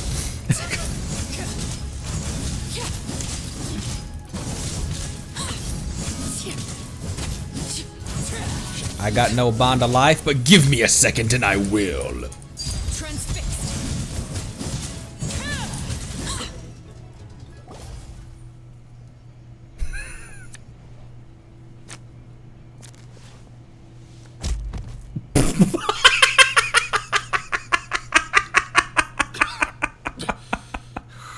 You kids are tougher than you look. Had enough yet, Lorenzo? Your cronies can't help you now. Him slowly jogging out of there was really funny for some reason. He's just like, alright, time to go. I think it's high time you started talking. And what I'd really like to know is, why did you murder Caesar? Gemma. If I had a mora for every time you said that man's name. Of course you idolized Caesar, everyone else did. Or that. But I was the real genius magician. Me! He was just an amateur who did cheap tricks for gullible children. I was the one who made magic into the fine art it is today. The aristocrats doffed their hats to me! So it was jealousy. Jealousy. Hatred, more like. He's honest. I hated Caesar. All he cared about was his magic. He lived and breathed it. He poured everything into his street performances and his stupid tours like it was just a hobby to him, never bothering to think about Mora. What sort of fool devotes their life to the art of deception and never has a Mora to show for it? But the people loved him, didn't they? Oh, how they looked up to him. No one gave me a second look. All I ever heard was, "Oh, your master's amazing, isn't he?" Amazing. Yeah, so amazing that he was completely broke. Every other apprentice was living it up at their master's expense, but no, not me. I put in all the work, mastered all the skills, and it brought me nothing more than the life I already had. You could have just left. He forbade me from using magic to trick people out of their mora. I wonder why, There was dude. nothing he hated more than that. And with his reputation in Fontaine, it was too risky for me to go it alone.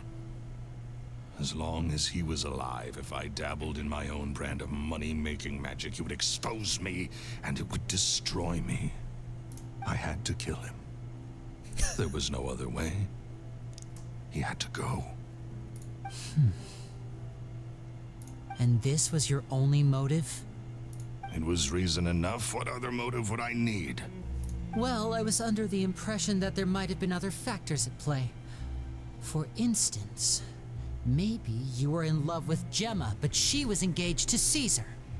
In love with Gemma? Don't be ridiculous. That was convincing. Guess I was wrong about that then. Next question. Are you the Phantom Weasel? I am. Caesar was so strict with me. He insisted that his way was the right way, that the sole purpose of magic was to bring joy to the world. I never bought into any of that. I was more interested in the practical value of magic. Sure enough, it helped me fill my pockets with all kinds of valuable treasures. What a great voice this guy has, though. But I heard that the Phantom Weasel stole from the rich and poor alike. Oh, yeah! Charlotte told us that the weasel would steal whatever people valued, no matter how much it was worth. That's just how it looked from the outside. What would any thief want with second-rate loot? I've only ever targeted high-value items. I stole cheap things as a way of practicing my craft. It was other people's overactive imaginations that conjured up the preposterous image they then dubbed the Phantom Weasel. So, that's the story, huh? Well, I hope you're ready to tell it all over again during your trial. What choice do I have? You're a pack of wolves, and you've got me between your jaws.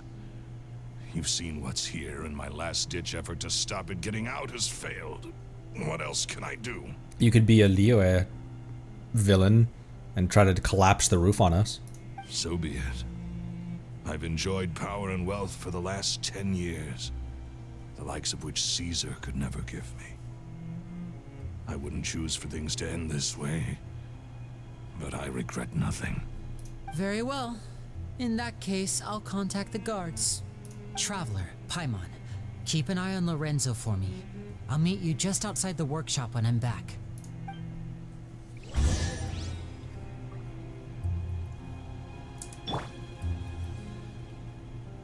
No, you know what? You don't even deserve the meteor. You get a dong.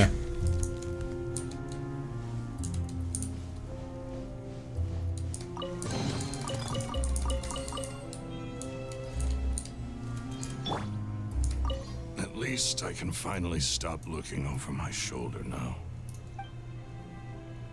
Silver linings, my friend.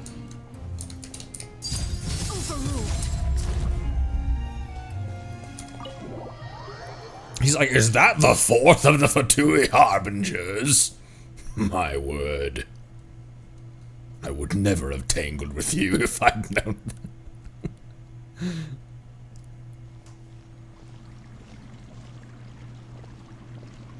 Lyney has told me the whole story. Lorenzo, do you confess to the murder of Caesar and to framing him for the Phantom Weasel's crimes? Look who's finally developed a conscience. Bonk him, bonk him, bonk him. Now I want to see guards bonking them. Bonking the villains. What kind of disciple murders their own master? I hope it was worth it, because there'll be hell to pay.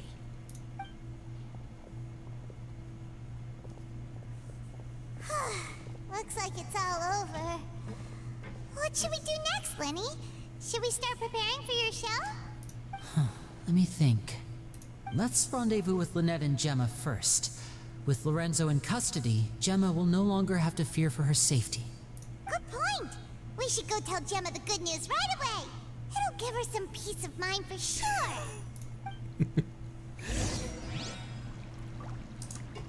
Lorenzo's been dealt with. Oh, has he now? Oh, that's wonderful news. What happened? The fourth of the Fatui Harbinger. The what? I've gotten wrapped up with the Fatui.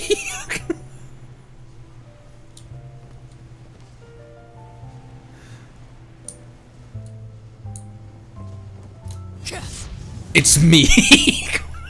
Ah, you're back. You were so quick. I've only just finished my third dessert. Oh my word, Lynette. What? Your third? Lynette, come on. We've talked about this. Everything in moderation.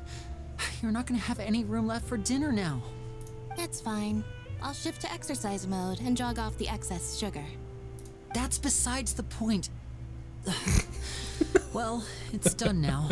But try to eat a more balanced diet in the future. You can tell Lyney's probably the older of the... Well, no, that's not true, because Lynette did have to call him an idiot that one time. I was about to say, he's the older of the two twins. He's the, like, I'm older by 3 minutes. Point taken. Did everything go okay? Of course! Lorenzo was no match for us. The guards are taking him into custody as we speak. Gosh, that's amazing. I'm sorry, I still didn't know if I could trust you, but now it seems I can. I had my suspicions about Lorenzo, but I...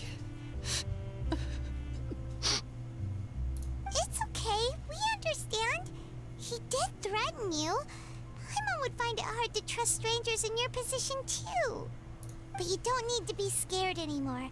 Everything's gonna be okay. Sorry. My emotions are all over the place right now. I've been waiting for this day to come for so long. You don't need to apologize. We just cleared your husband's name after 10 years. I always wanted to report Lorenzo. He took all of Caesar's property, which I found suspicious, but I had people watching me all the time, so I couldn't risk looking into it. I was so afraid. I was scared he'd do something terrible to me, and then no one would be left to visit Caesar's grave. So I never had the courage to speak out. Thank you all. Truly. Thank you so much. At Lyney's suggestion, everyone go to the cemetery to announce Lorenzo's arrest and hold a memorial for Caesar.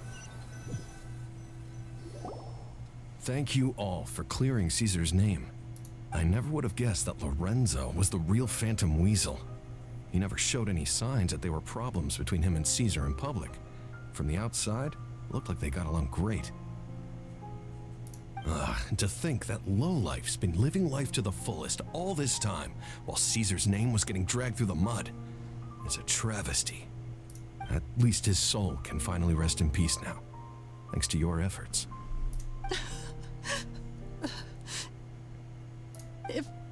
If only I'd realized before it was too late.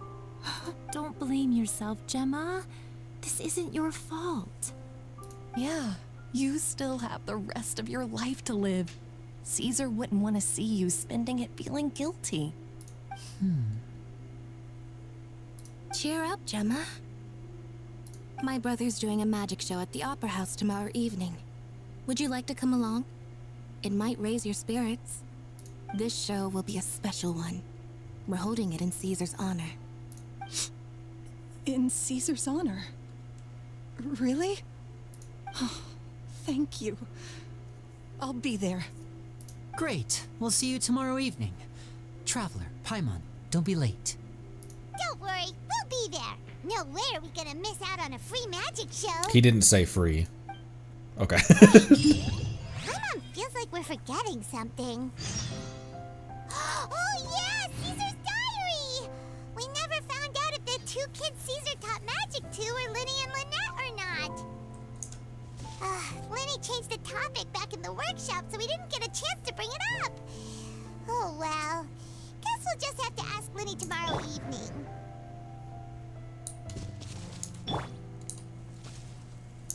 I want to see art of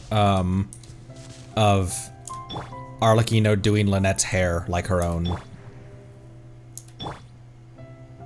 Like, Father, could you do my hair for me? I've spoken many choice words about Caesar over the years. I'm so ashamed of myself now. He was such a good man.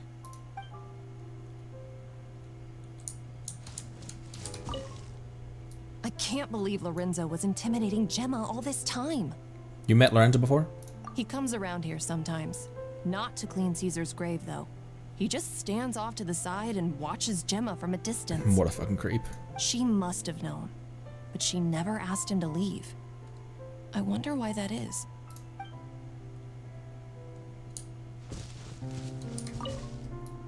It may take some time, but Caesar's reputation will be restored now that the real culprit has been captured. Looks like Gemma chose a good man after all.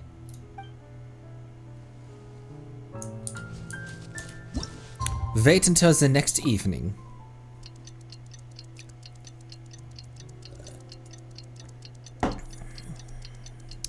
Guilty. According to the judgment. And in this timeline, this is a flashback to before I'd completed the Archon quest. That's what these old quests are to me. They're flashbacks since we did them out of order.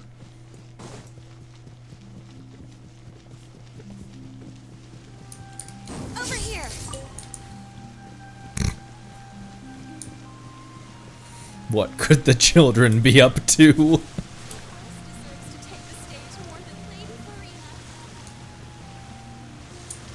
What? Have you heard? Lady Farina performed again. It's wonderful. I thought I'd never get the chance to see my beloved Archon again. This is obviously post-Archon quest stuff. Tell me about Lady Farina. Although I have stopped referring to her as a deity, to me, Lady Farina will always be divine whenever she takes the stage. Oh, when I heard that Lady Farina was about to leave the opera house forever, I was so sad I shut myself away and never wanted to leave the house again. But I knew that she, who will always be divine in my heart, would not be defeated by such a trivial setback. Ah, our beautiful Lady Farina, I can finally see you on the stage once more. Her superb makeup, her gentle voice, her agile dance steps, are they not worthy of a greater, more luxurious stage?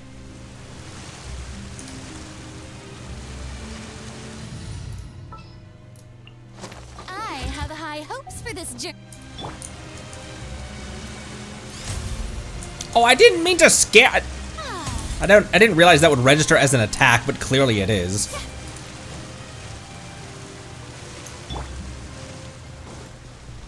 Haha, teehee.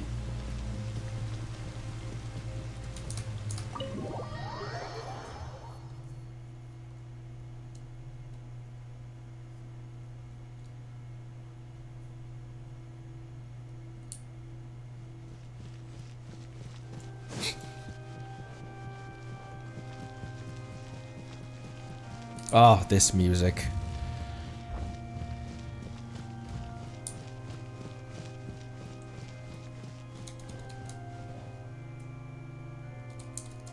What a journey. We don't often see it with the curtain down. What a journey Fontaine was from start to finish.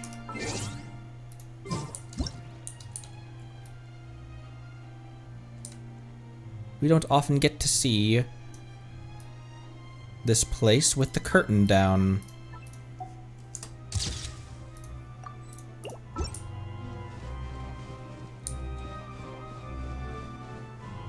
Wait, I can take that better. Because the yellow brick road was in the shot.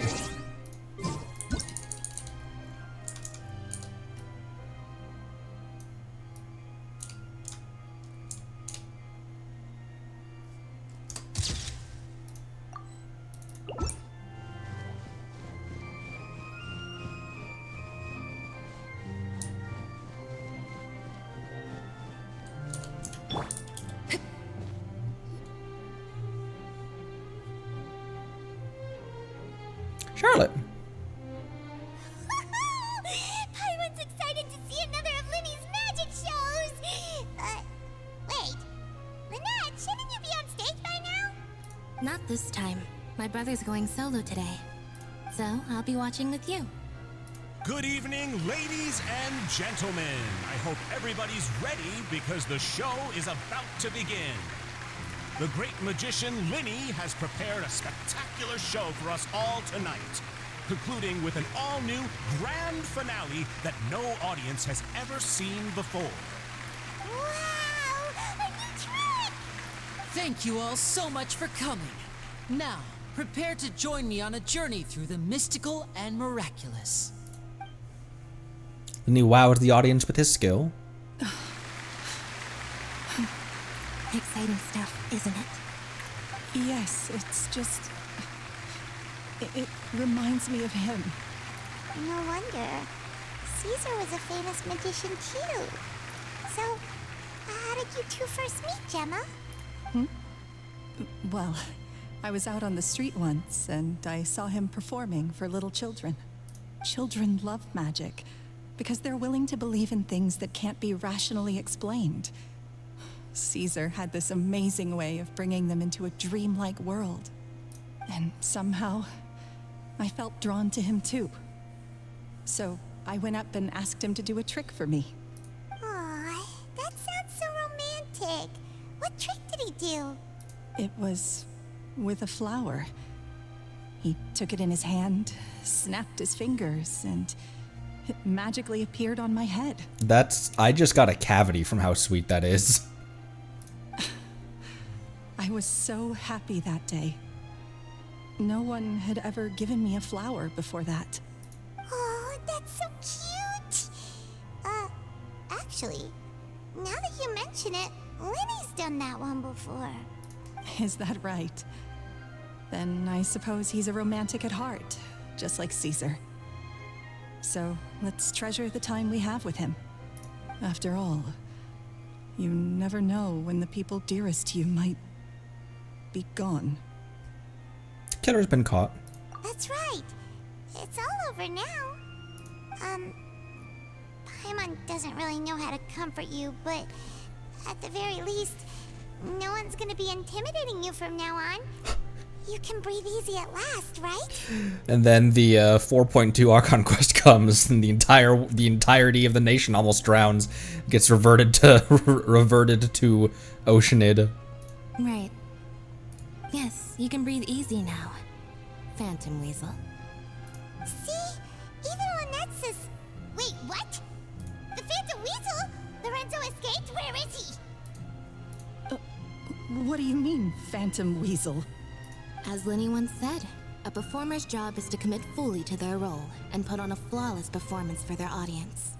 But once the bag of tricks is empty and the curtain falls, it's time to end the show. The spotlight is no place for someone with no more cards up their sleeve. It's been 10 years, Gemma. Aren't you tired of the grieving widow act? I think it's time to put an end to it. What are you talking about? Paimon doesn't like this riddle. Traveler, Paimon doesn't like where this is going. Come on, say something!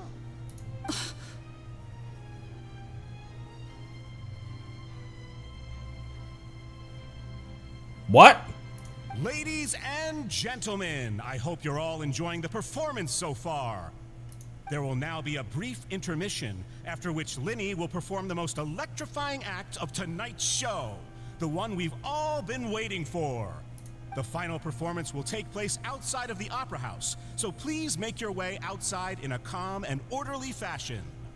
The Phantom Weasel never did like public places, did they? Don't worry, this place will be quiet soon. Let's talk somewhere else for now.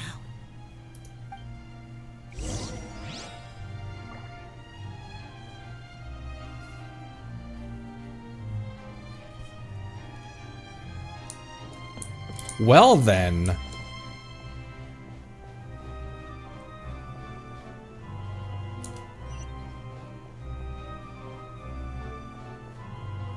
Huh.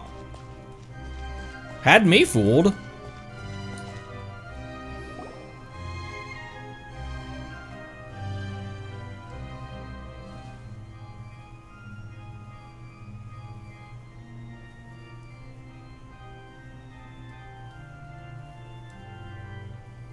Dear me, this is awkward, isn't it?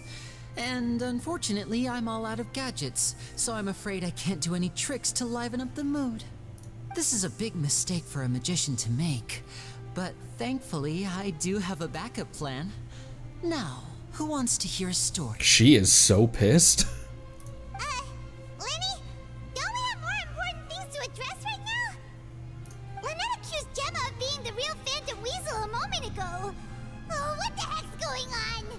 all in good time. Magicians are good at guessing what people are thinking. I know the questions you want to ask. And as it happens, the story I'm about to tell might answer a few of them. Really? Well then, let's hear it! Paimon's dying of curiosity here! Let's go back to the very beginning. A decade ago, when the Phantom Weasel was terrorizing the court of Fontaine. She never missed a target, never left a trace, and no treasure was safe from her thieving hands.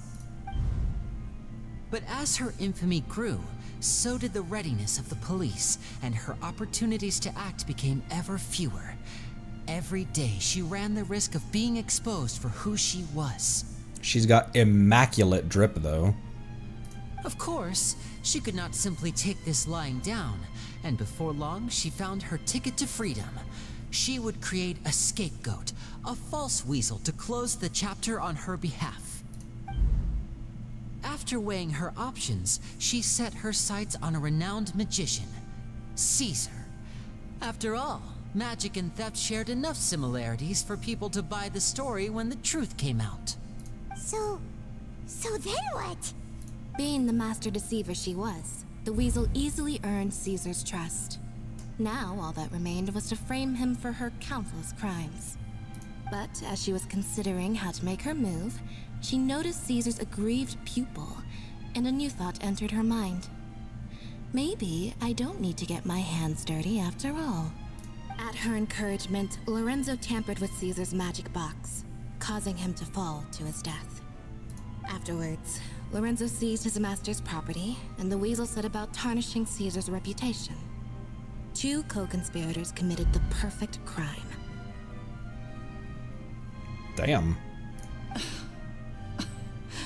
I've got to hand it to you. You're both exceptional storytellers. It's enough to make even me wonder whether there was really another mastermind behind all this, pulling the strings. But I just have one question. You seem to think that I am the villain in this tale.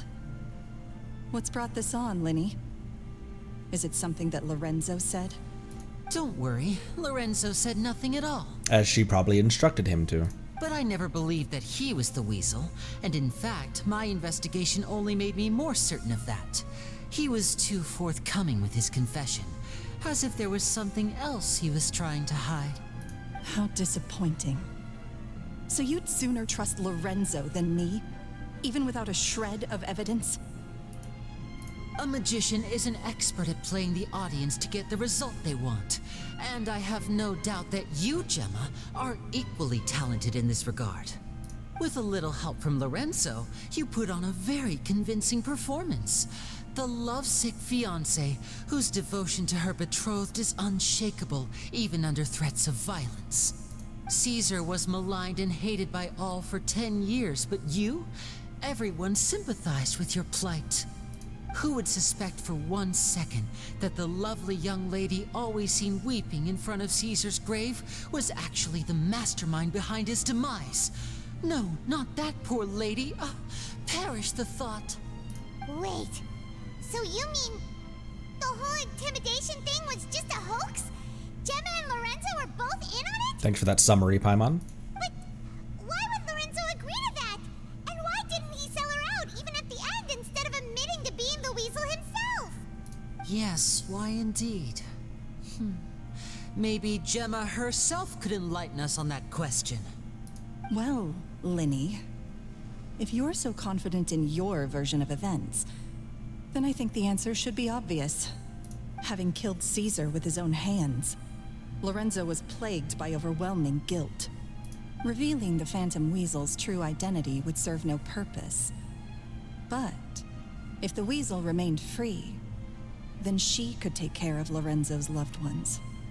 An excellent answer, though sadly a little dull. Is that right?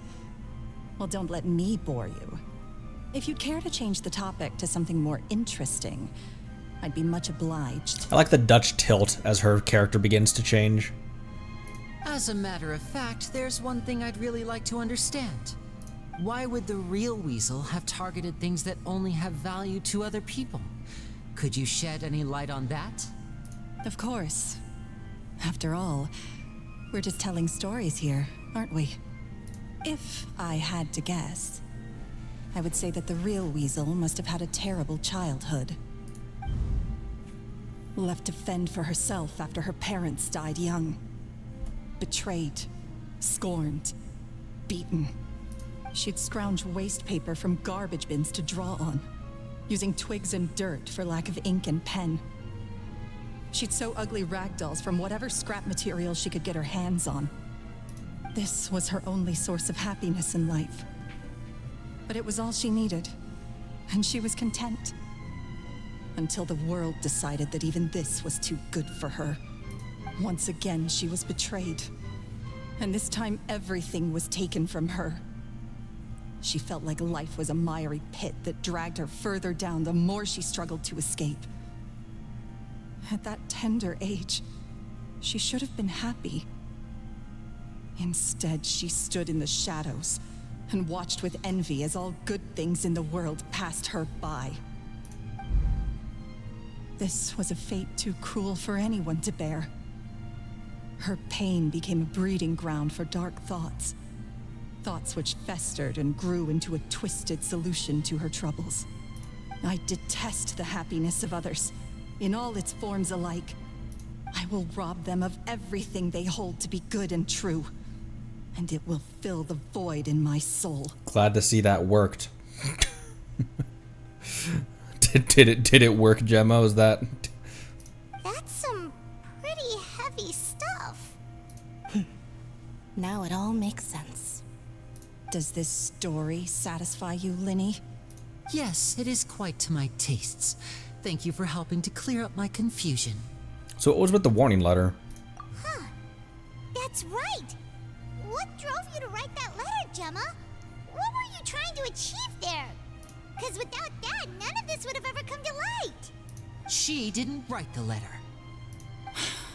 After 10 long years, I'd hoped that the Phantom Weasel would be consigned to the history books by now.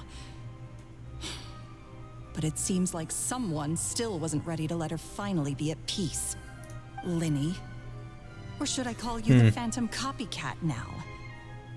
You were the one who posted that letter outside the Opera House. But why? Very sharp, Phantom Weasel. Still as shrewd as ever. Well, no need for me to be coy about it.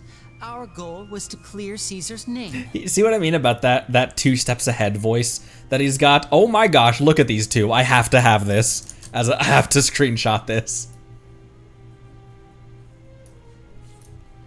The most straightforward way to change the public's impression of Caesar was to force the Weasel to show themselves.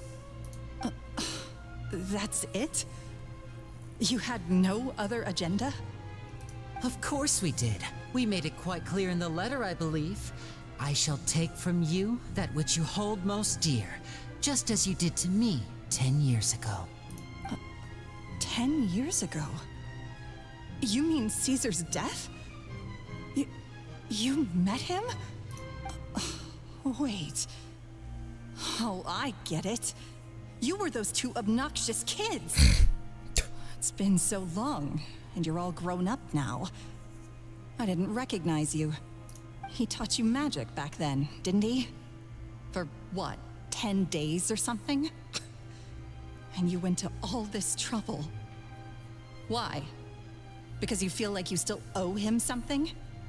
We remember all our debts, however great or small. 10 years ago, Caesar's reputation was torn to shreds, and his legacy was thrown out. 10 years on, and no one cares what the truth is anymore. But we did not forget, and so we came to find you. The forest never forgets, Gemma. And? What exactly did you take from me? I'm still standing, as you can see. Lorenzo has admitted to everything. I'm free. Free?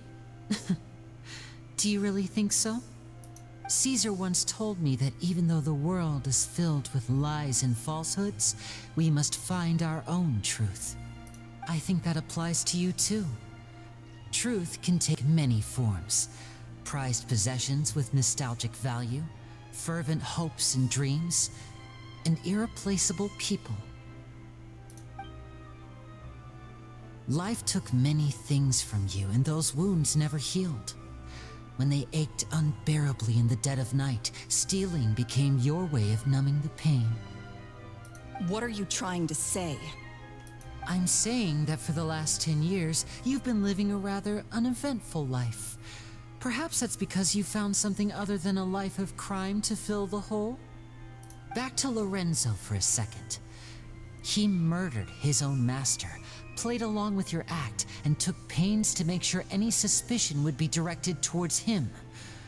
But what did he have to gain from all that? He knew who you were and the things you'd done, and despite that, he was willing to give everything up for your sake. He's the reason that you haven't felt the compulsion to steal in all these years. You're more than just accomplices in murder. You're the only real friends each other has. So I think you know, deep down, that he is the only truth you have in your life. But that truth is gone now. And I guarantee you, you'll never see it again. They're not putting him to death, Lyney. Right? Right, Nuvi? Congratulations on your freedom, Gemma.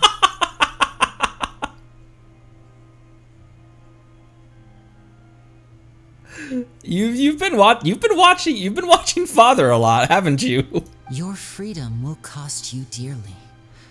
From now on, you'll be all alone in a world full of lies and falsehoods. I do hope you'll be able to bear it. You've still got a long life ahead of you after all. Gather round, one and all. The time has now come for the amazing Lyney to perform his final act in tonight's show. I'm sure you're all wondering what he has planned for the grand finale.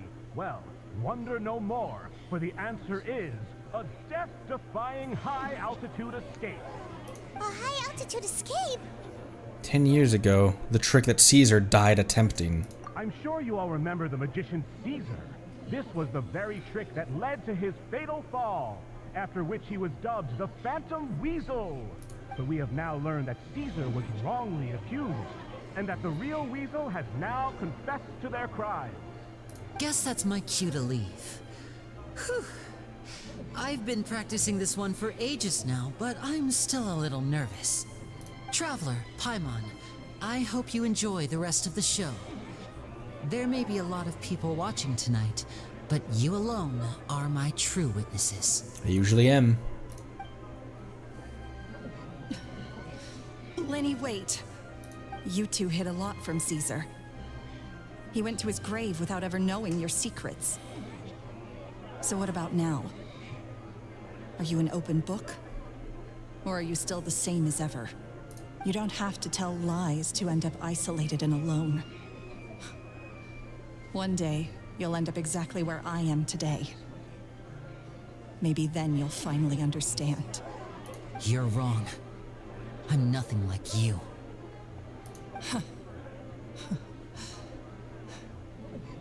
So, what are we, doing now? Like Lyney said, when you're ready, let's head outside and watch the show. But what about Gemma? She'll figure out what's best for her soon enough. Oh, and if you'd like to see Lyney after the show, you know where he'll be. The usual haunt. All right. Well, let's go and watch Lyney's finale then. This trick's a pretty dangerous one, but he should be able to pull it off, right?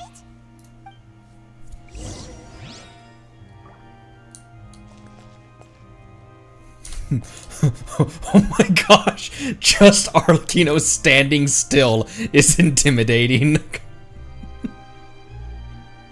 Just her standing there with Lynette in the background is scary. What is my truth? Sometimes I think I'm like a gambling addict. All I care about is winning. And it doesn't matter what's at stake. By the time I come to my senses, I'm left with nothing. Oh, if I had my time again.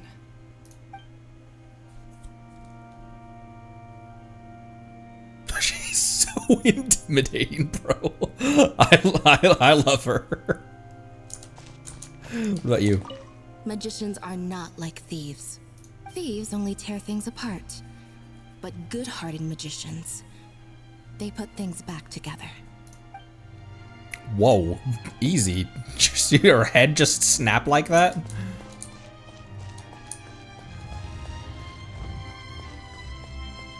Oh, wait, almost forgot.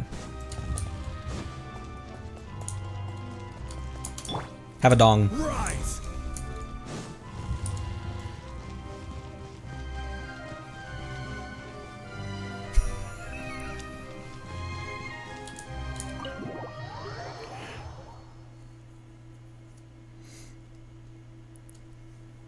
Just give her a dong. She also doesn't deserve the meteor. Just a dong. What are you worried about?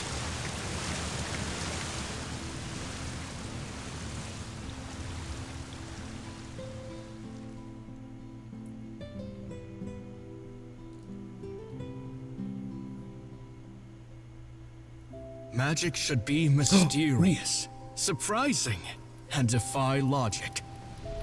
Magic is hard work.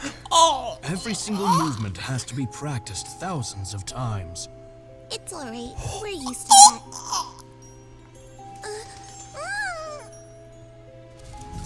We're sorry. You've taught us so much, but we can't tell you the whole truth. It's okay. Do you still remember what I told you? This world is full of lies and falsehoods. I only hope that one day you can find your own truth. What about you? Have you found your truth? Magic is my truth. I want to perform a magic trick so great that people will always think of me when they talk about it. For a magician, what greater honor could there be? Look!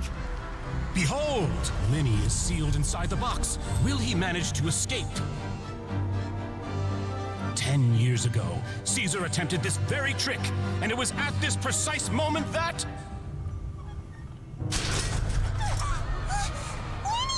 Watch out!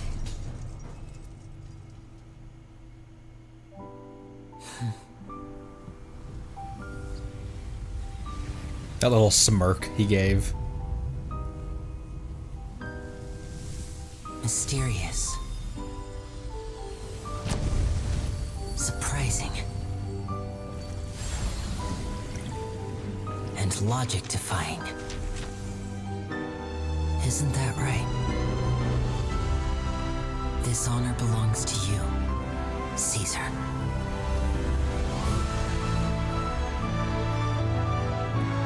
I'm just sorry it's a little late.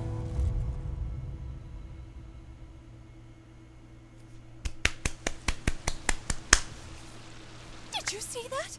1 minute he was falling, and the next, he turned into flowers. Those Fontaine cutscenes always hit. How could he possibly have done that? How mysterious. I didn't blink once. He just vanished right in front of my eyes. What a heart-stopping magic show. This was really worth the trip. Caesar's name has finally been cleared, and Fontaine's new star magician Lyney has fulfilled a wish on his behalf. Oh, I couldn't ask for a better grand finale. It will make a great headline for the Steamberg tomorrow, even if I do say so myself. Young Lyney is voiced by Capitano by Cat Bertano. It's Girk's VA. Ah!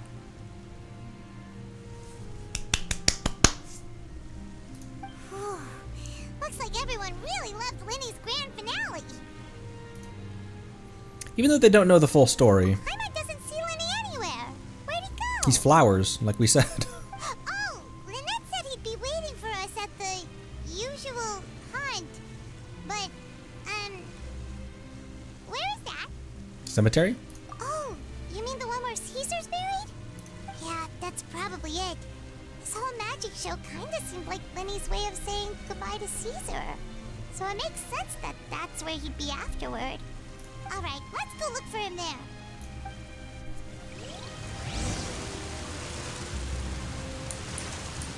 cute. Flowers.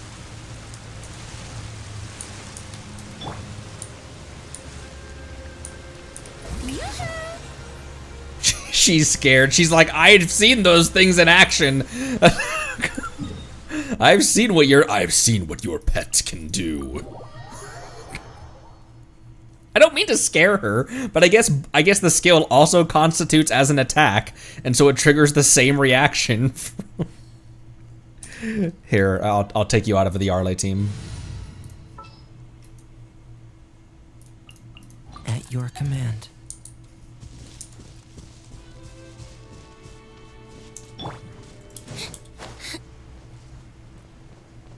Not quite the clap reaction that I was looking for. Oh, I have a D-Luke now. I haven't visited Donna with D-Luke yet. The Donna with the D-Luke.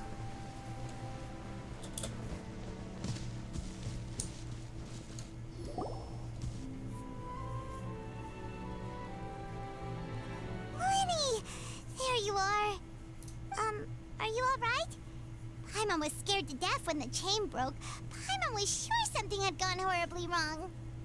Magic is a performance art. A magician has to get creative to keep the audience on tenterhooks. That's our job. So I tweaked Caesar's original setup a little to keep it fresh. I was honestly a little nervous during the live performance. The thought of falling, suddenly feeling weightless, seeing the sky and the ground spinning and spinning. Sometimes, I can't help but wonder what Caesar thought in those final moments. Did he regret taking Gemma and Lorenzo on? Or did he believe that it was his own slip-up right until the end? You know, Paimon's been wanting to ask you about something ever since we were in Caesar's workshop. You learned magic from Caesar once, didn't you? When was that? After I joined the House of the Hearth. To be honest, Lynette and I had an agenda when we approached him. An agenda? I told you about my past before, remember? As a young boy, I survived by secretly learning magic from street performers. I'd watch their tricks and try to figure out how they were done. I just realized a really gross detail that I don't even know if I want to voice. From stuff that we learned during the AQ.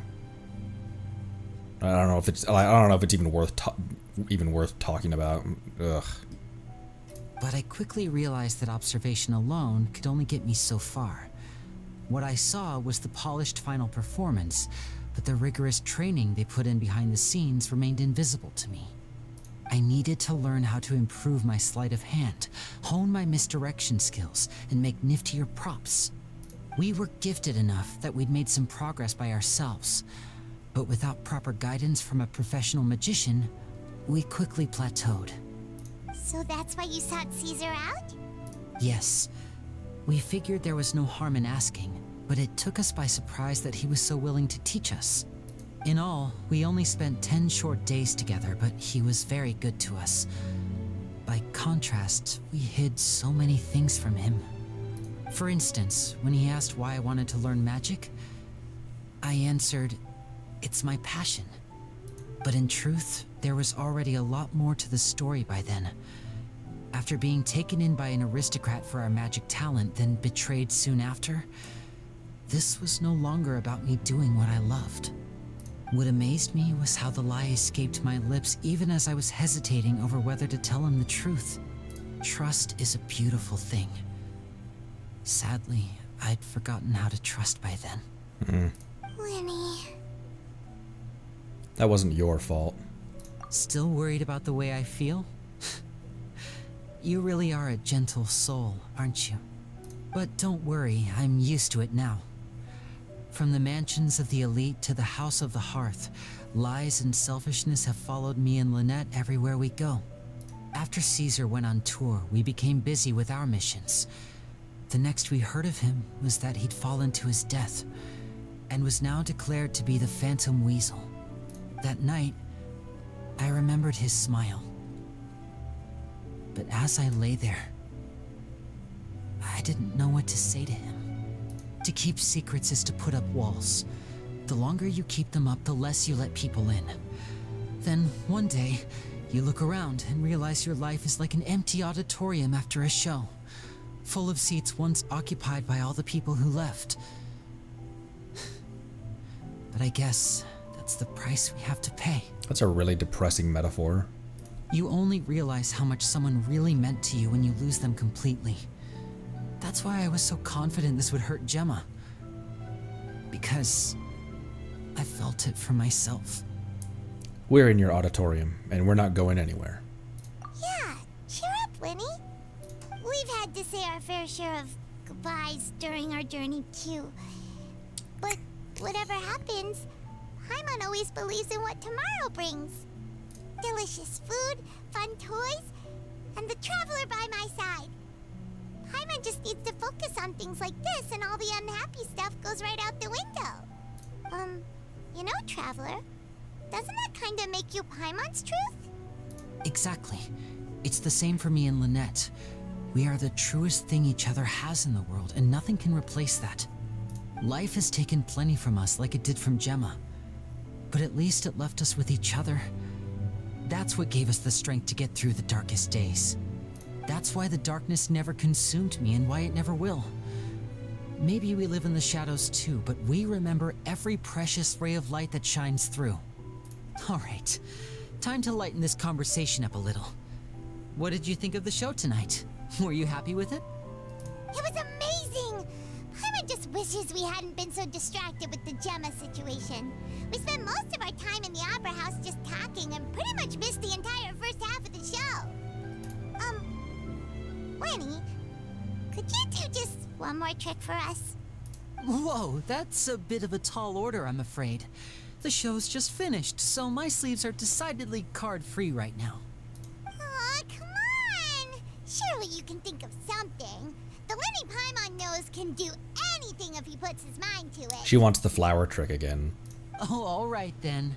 I'll give it a go, but only because it's you. Watch closely. I have a flower in my hand. You liar!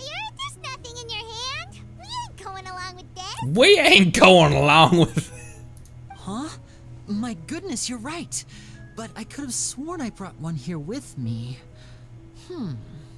Okay, try this. Count down with me. 3, 2, 1. 3, 2, 1. Now, have another look around. Maybe the flowers appeared somewhere else. Really? Let's see. Wow, there it is! Oh, this is a different flower from the last time, right? This one's called, oh yeah, a rainbow rose. But more importantly, Paimon has to know how the trick is done. Please, Lyney, pretty please! Well, if you want to learn magic, you'll have to start by addressing me as teacher. Ugh. Fine. Please, teacher, please! Since you asked so nicely, I'll share one little tip with you. Namely, the student of magic cannot solely rely on others being prepared to reveal their secrets. You have to observe, think, and find the answers for yourself. Is that it? Look at the time. We shouldn't linger here too long. Thanks again for coming to see my show. I bid you both good night. Either. See ya. I look forward to seeing you again. I'm sure we will, sir. Alright, fine. See ya. Shall we head back now, too? Oh, Paimon can't wait to read The Steambird tomorrow. Paimon bets Lyney and Caesar will be plastered all over it. Let's head to the Steambird's offices tomorrow morning and see what we can find out. Delightful encounter. A flower accessory given away by Lyney at his magic shows. It is an arrangement of... Oh. Limited spells and rainbow roses that symbolize passion. Party and passion are two separate perspectives sharing the same nature. What really matters is the present that we are living in.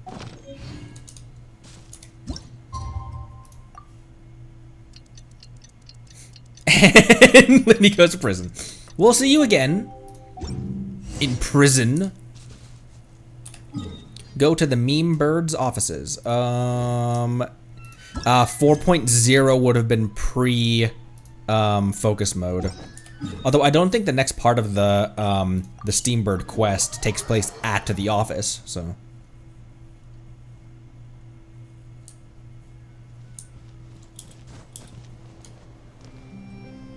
I'm very sorry, Charlotte, but my sister and I are quite busy today. I'm afraid we'll have to decline this interview. Cosmin, thank you for the follow. Welcome. Welcome, welcome.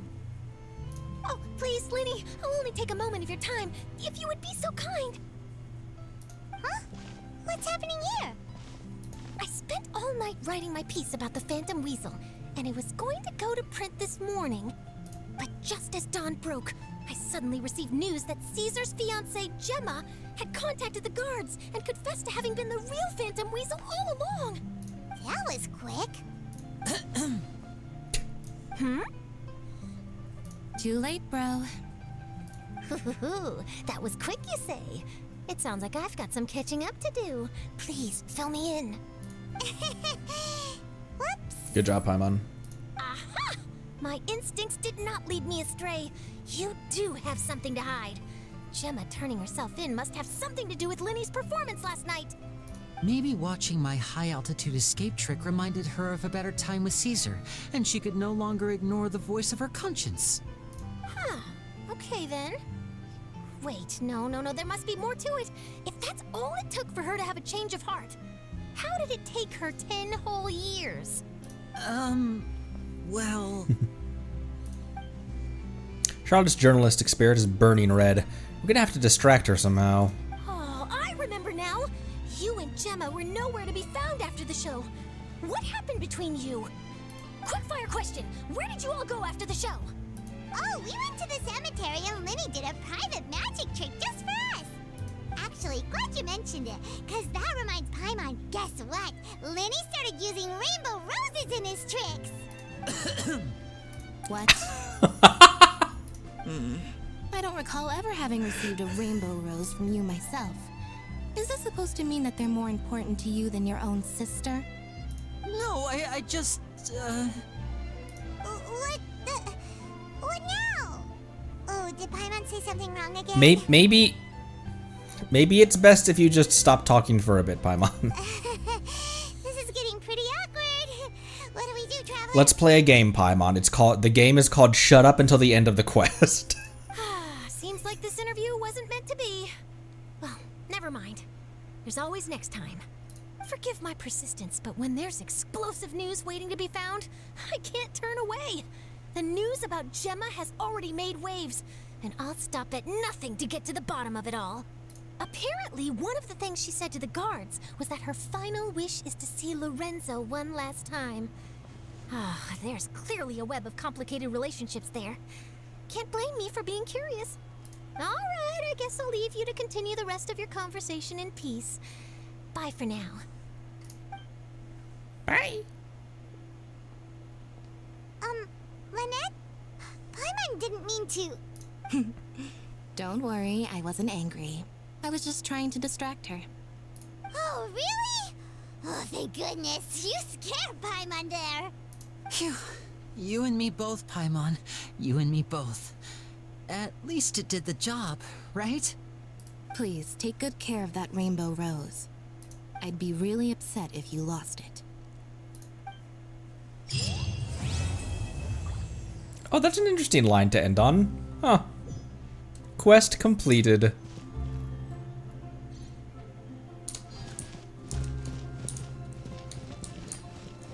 All right.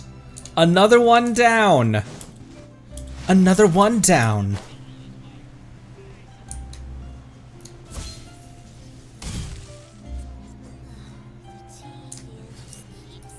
And that should have counted for my encounter points. Which means... Oops. Where am I going? Which means we have but one remaining. Welcome to my mind. We are at the cemetery. It's I am gonna mention it because it was something that popped in my brain. But it would when I said like it's a oh, that's a detail I hadn't really considered. When Arlecchino first found the twins, it was when she slaughtered the aristocrat who had tried to quote unquote purchase Lynette. I hadn't realized how young the twins were at that time. I don't know why. I thought that I imagined them as being as old as they are now, which is still like horrible. But yeah. All right, Lynette. You can stay in this team actually. Let me put Lolly in here. I'm never late.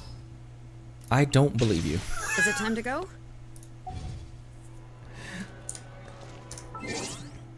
All right. Let me use the restroom real quick, and then I'll be right back. Catherine for daily rewards, and let's continue. I don't think we hit the daily reset for the Steam Bird. However, because we didn't hit the daily the IRL time gate for that Steam Gurg quest, did we?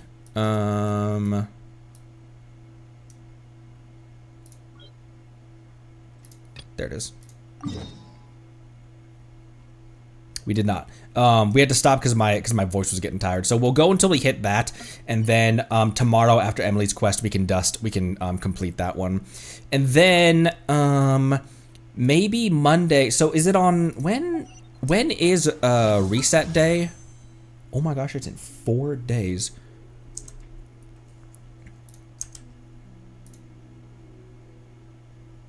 Tuesday, right? Wednesday. Regardless, our last requirements, Tuesday for me, okay. Our last required quests that I consider to be requirements for me, is going to be Emily's story quest and finishing up the Steam Bird, finishing up the Sir Arthur quest. We probably can hop into this one, although I'm not sure how pertinent that one is. The problem is that I would love to finish up these, but because they're daily resets, we'd get halfway through them and then all of a sudden Nod Cry would drop. So those ones will dust up later on. And I'm going to do my damnedest to not let this turn into the Sacred Sakura cleansing, where I say that and then we never return there for 10 months. So I don't know where we'll be heading after that, but there is no shortage of stuff that we can do. We'll just figure out what is going to be the most time efficient. That could feasibly be done maybe in one stream, just like on Monday's stream. And then Tuesday, I'll mention what we're doing on Tuesday when I get back from the restroom. BRB.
Okay. Killer Catherine. Add asterisk. Thank you for. No, Killer Catherine will come later. That will come during Nod Cry. Check media channel on Discord.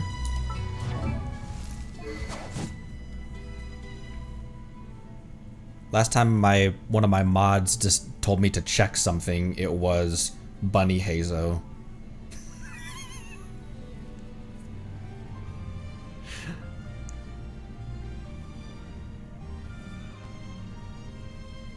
Come on, Discord, you can do it. There we go.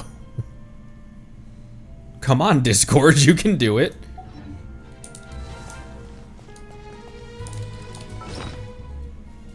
Oh, we did. Delightful encounter. Delightful encounter. Lyney's voice is kind of fun to do an impression of. What the hell, Discord?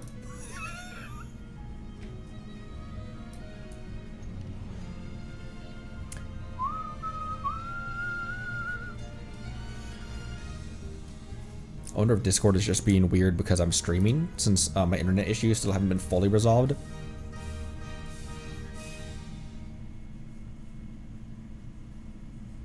Okay, that's promising. There we go. Media.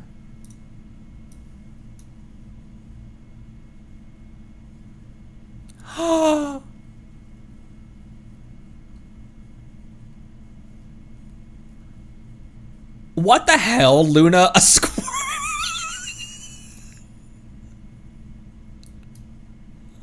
What? A squirrel can survive a fall from basically any. Thank you. Thank you for that. Thank you for this one too.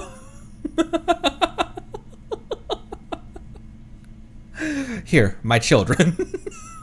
Look at. Ah! Is that Sedine? No, that's a different. Is that Sedine? I can't remember what color Sedine is. Oh, she's so nervous. Oh, it's like preparing for their first magic show or something. That's adorable.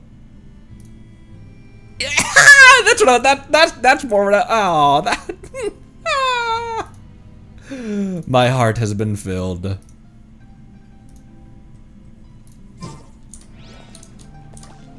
You're just a big softy at times, aren't you? Only for your children. What was that? What was I doing? Okay.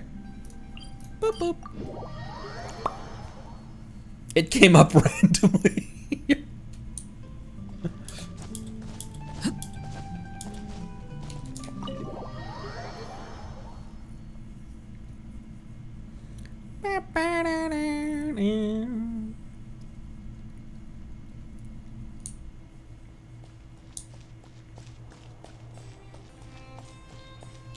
Curve. Morning. Good morning. Morning. Hey, Talishard. How come there's no desk in here? There just isn't. We don't need desks for our work anyway. And this bench is awesome. Look, it has comfy cushions. Sit down quick, and come try the delicious breakfast I made for you. Whoa, thanks, Talishard. But what is this? It smells a little odd. I cannot get the. Oh, these fish heads. This is my special Pashan Chan pie. It tastes even better. It's even tastier than the usual recipe. It does smell odd, but that's why it's special. You've piqued Paimon's interest. What about you, Conry? Curve, what do you think? An analysis of the competition indicates eating this could be a difficult trial. We're tough cookies. Then let's dig in. You and Paimon wolf down the half portion of the odd-smelling pie. Half an hour later, you both come back from outside, clutching your bellies. Just where did you disappear to? If you're still hungry, there's more. I made lots. Thanks, Talishard. No need, though. Paimon just went for a quick rest, and there's still some pie left. Connery, why don't we box it up for later? Your expressions, wasn't it tasty? I thought I did a good job. Perhaps you're tough enough. Paimon knows why they call it poisson shot pie now. The poissons are in Paimon's guts chanting we want to swim back out. Oh, that sounds absolutely awful. I'm so sorry. Don't worry about it. Paimon's better already. Anyway, the problem is Paimon's preferences, not your cooking. Back to business. Did you get any info about the knife? Oh right, Paimon forgot we were supposed to be working now. Okay, so about that. We did find something that might be useful. This is a knife from the Elegant Tableware Confrérie. The people who said Rache owes them money? Yes. They masqueraded as a legitimate business, claiming their tableware is favored by Fontaine's upper classes and can be sold for hefty sums. People like Rache often fall for it. They pay a fee to join and get a pile of lousy tableware in return. Then they try to sell it for enough to make back their initial investment and then some. But the tableware itself isn't unsellable junk, so the victims have no... But the tableware itself is unsellable junk, so the victims have no choice but to find other fools to pass the baton to. I hear they call it expanding their downline network. Sounds pretty familiar. See, humans are creatures full of lies. But it sounds like Rache didn't expand his downline network. In terms of ethical human relations, Mr. Rache's morals exceed the level of the average person. He didn't continue to bring in more victims. Oh, so maybe his wife isn't the worst judge of character. But his financial acumen is way below average. In the end, his poor wife had to deal with the fallout and took the losses. That's true. But weren't they exposed by the paper? Can't you guys track down the money and help them recover the losses? Our colleagues got involved some time ago and made multiple arrests, but the ringleader is a crafty one, and immediately claimed that the perpetrators of the scam were temporary employees. More importantly, he kept all of their accounts completely separate. As a result, recovering the loss has proven extremely difficult. Is there nothing you can do about it? We can push things forward today. I got the location of their possible hideout, and I'll be investigating it later. Whoa! You found their lair? The Maréchaussée Phantom is more capable than you think. Considering the facts of this case, I now have reasons to believe that Sir Arthur was stolen by the Elegant Tableware Confrérie. Although it does sound very likely, it's best if you don't act so certain of it.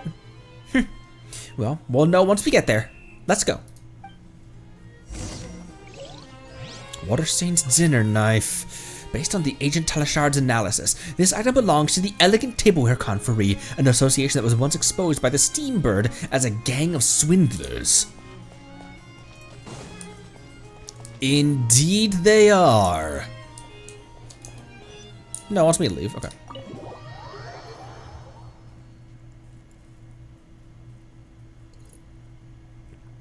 The thigh cannons are an old model.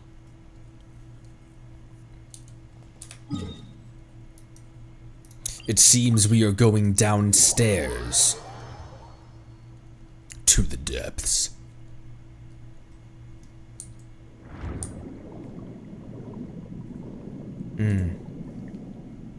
As far as underwaters go, which I have horrendous fear of the ocean, but as far as underwaters go, this is a very peaceful one. Also, I like how they had to add the blur over the characters' asses because they know their audience.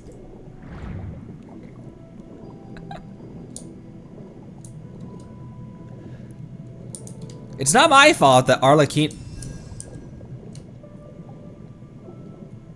I've played Subnautica. I didn't finish it, but I haven't played Below Zero. That might be one that I put on the second channel, not as a streamable one, but as a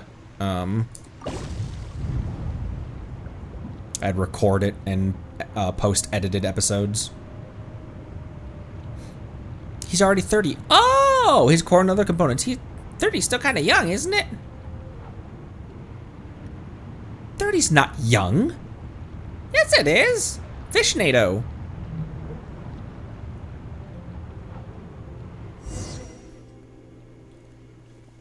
We're here.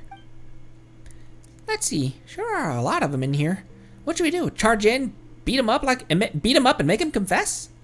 Don't be so violent, Paimon. They're already frightened and on edge. They might destroy the evidence if you give them another scare. That's true. Then let's sneak in, find the evidence, and then beat him up. I don't like sneaking around. Neither does Paimon. So, is it possible to distract them? There must be some evidence. There must be something here we can use. Curve, hide and wait for us. You're too big to not get spotted. Just come over once we're done. As you wish. Then let's hurry up and figure out how to lure them away. Find a way to distract the crowd.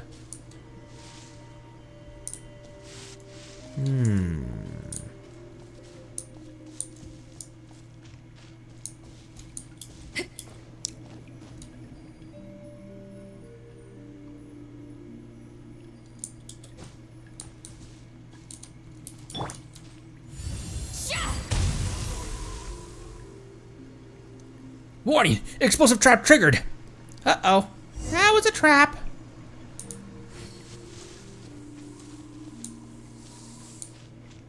Oh.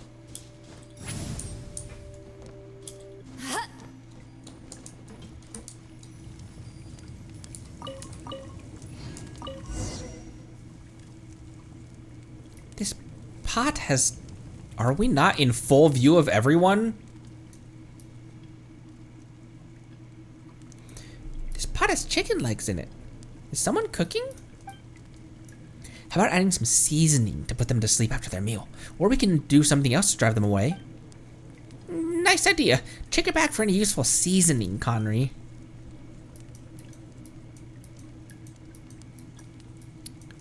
What can we use? How about these star-shaped gems? Could put those in there. I've got a couple of inscription fragments. They could chomp down on that. Hu Tao's plum branch. It's the tie.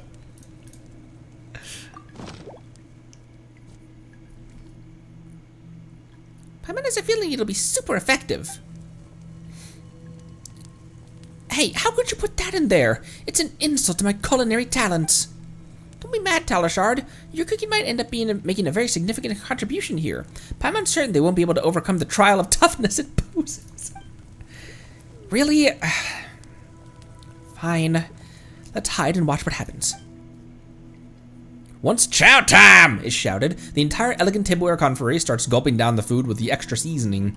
It doesn't take long before, one by one, subtle changes begin to appear on their faces, and they start running towards the exit with their hands clutching their stomachs.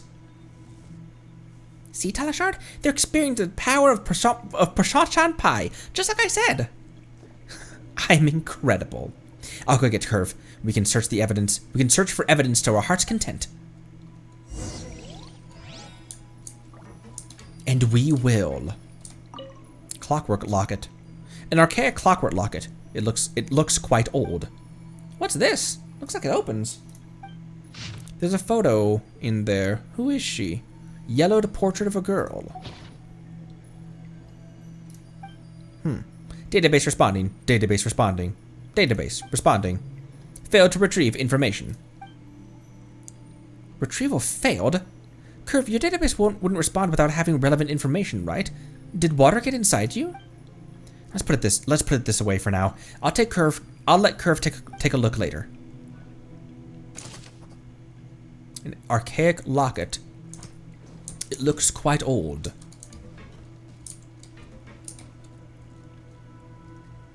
If we're investigating things in Fontaine, then I know... Why is Charlotte in this team? What were we doing that made me have Navia, Chilona, Charlotte, and Farina? Yeah, you can stay.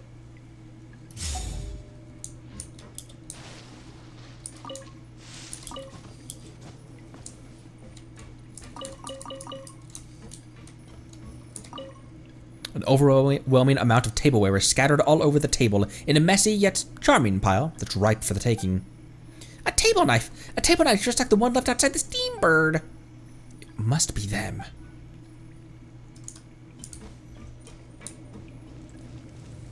Curious. Can I drink some soup? Some soup? Where else do I need to investigate? Gamers trying to look up. Underneath. Quick, let's pack it up. Ooh. Diary of a Valiant Struggle. After getting the boot from the Order of the Fruit, I was really down in the dumps. Luckily, I've joined a new group, so I'm feeling a little better. This new group's operations are a little different from the last ones. Anyway, let's go, intrepid Valberry. Crafty bully fruit, my brother. You're always in my thoughts. I can't believe the higher-ups sent Kale Lily to hunt you down just for the formula of that stupid potion. I guess you're plumb out of luck now, huh? But don't worry. I made a big ruckus out of the Order of the Fruit in your defense. They may have kicked me out over it, but I've got no regrets. But I've got no regrets. I only hope your soul can rest in peace. No one else knows this, but I've also put lots of bully fruits in my new home to remember you by. Looks like only 4 of the 5 great operatives of the Order of the Fruit now remain. I finally received my first mission. Go get money off some guy named Rache. That old dog's got no shame, refusing to repay his debts like that. I went out there and socked him twice before he coughed up a pile of junk. The only thing in there that looked like it could be worth anything was this locket. It looked like a woman's. Surely not his wife's, right? Unbelievable. Who in their right mind would marry a guy like that? Seems like something happened today. Directors 2 through 41 were all taken away. Supposedly the steam bird blew the lid off our business and got the Marshall Phantom involved. Luckily, I'm new, so I'm safe for now. But I don't get it. Aren't we just a regular old cutlery business? Whatever, doesn't matter. To repay the boss's kindness, my first order of business was to pay that paper a little visit.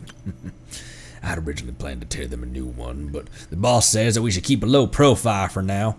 I guess I'll start with that dumb bird at the door then. A knife through that bird's head should send them a message loud and clear, right? Since the other directors were taken away, I'll go to the boss after the job's done and tell him what I've done. He'll be so happy, he might even give me a promotion. Let's go, intrepid Valberry. Away. What a fucking weirdo. A record of the life experiences? Okay. Who cooked this who cooked today? Kill. Oh. Find him and kill him. Boss, I'll immediately. I'll go find the cook.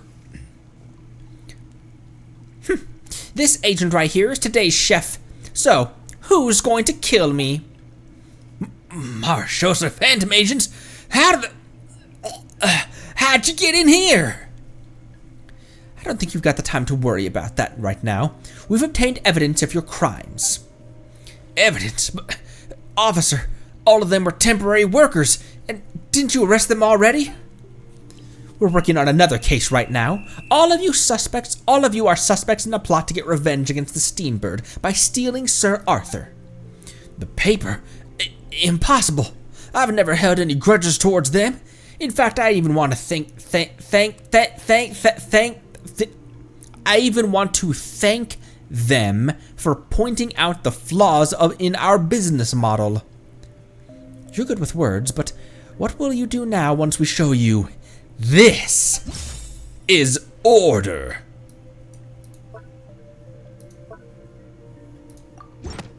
The dinner knife.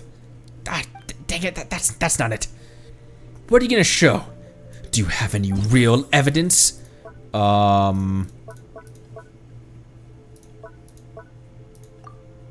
Inside is a portrait of a young girl. Okay.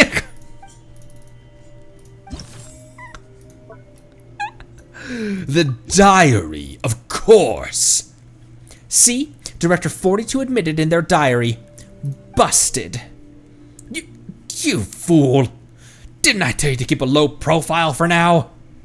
But boss, are we supposed to just lie down and take it when they're bullying us like this? They're Marshall Phantom. Officer, with all due respect, this fool is just a temporary employee. He hasn't even passed his probation period. Since he's suspected of breaking the law and committing a crime, I have no choice but to fire him in the spirit of justice. How much longer are you planning on using that same old trick? Fire me? Why, boss, didn't you just say earlier that I'm the only one here who's been loyal to you? Who are you? What are you talking about? You're fired. We have nothing to do with each other from now on. Take him away, honored agents. He's all yours. Boss, you betrayed me. Ah, you dirty double-timing dog. I'll take you down with me. Another test. A record of the life experiences of a striver. Oh, they're already fighting.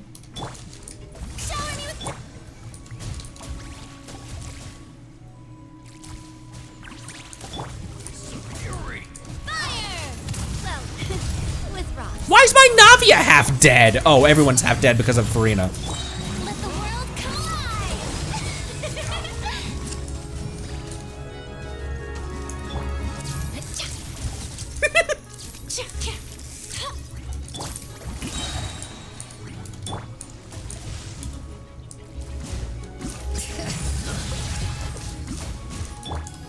Hard-hitting exclusive!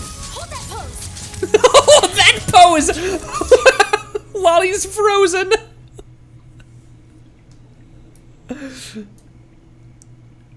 Are you guys gonna... Ah, you blithering idiot! How dare you go against me! You filthy traitorous mutt! You can't stop me. Alright, that's enough. Hey, redhead, hurry up and fess up. Where's Sir Arthur? Hey, cut it out, shorty. I'm not on your side either, unless you're willing to do me a little favor. Help me convict this traitorous backstabbing thief of a felony and make the rest of his life a living hell. Then I'll try my best to cooperate with you. The Marechaussee Phantom never negotiates with criminals, but with the evidence we already have, the quality of the rest of his life won't be too different from what you are hoping for. Huh? Don't do that. So, you going to come clean now? Alright, fine. I'll tell you everything. I didn't actually take Sir Arthur. I know it's strange, but someone got to it before me, so I just stuck the knife in there as a warning. What? It wasn't there? You're lying, right?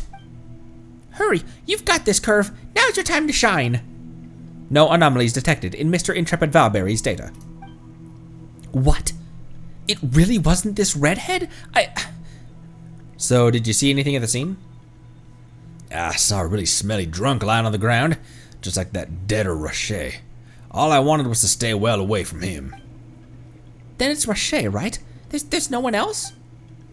Even if there's nobody, you're gonna have to give us someone. You cut short a trail we were following, and you're gonna have to take responsibility for it. Now you're just making things difficult for me. You can do it, Mr. Intrepid Valberry. You even fought back against your own boss. Fine, you're right. Let me think it over for a moment. Director 42, can I say something? What? Do you have any leads? No, I don't. Then just wait a moment. Can't you see I'm racking my brains right now? I've got it. I just remembered something. I went to the Fluff Sondra in search of a locksmith, but because I needed to help break into the paper's office at night and wreak havoc. But wouldn't you know, I ran into someone there who was also trying to find a way to sneak into the paper. Who was it? What was their name? I don't know, but he was dressed like a member of the Fatui. The Fatui? Them again?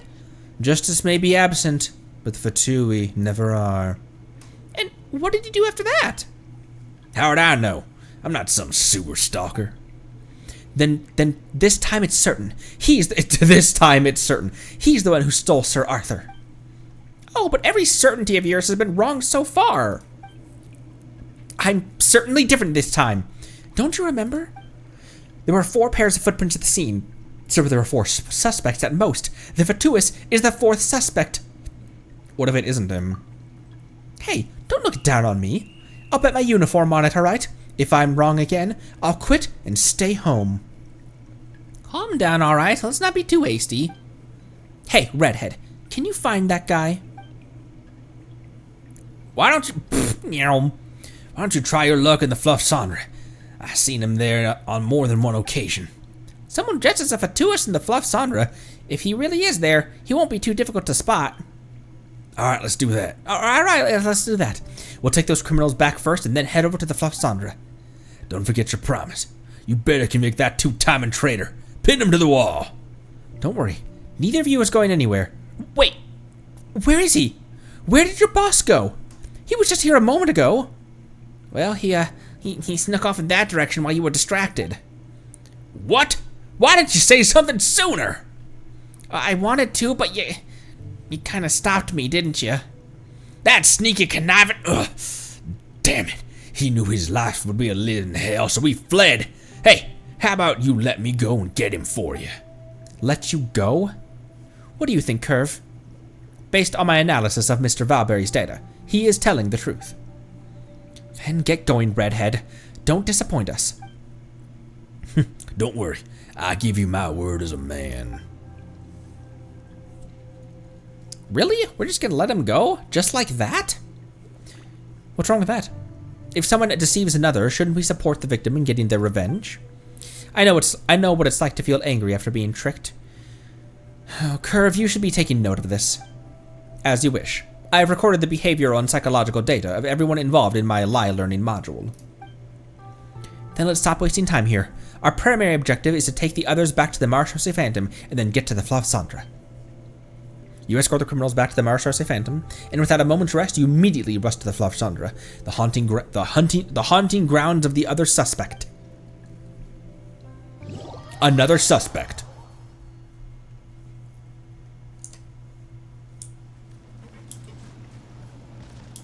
We're at the Fluff Sandra now. Where to begin our search? Let's go to a spot with large crowds. Someone in the Fatui uniform should stick out like a sore thumb. This is where we pulled Navia.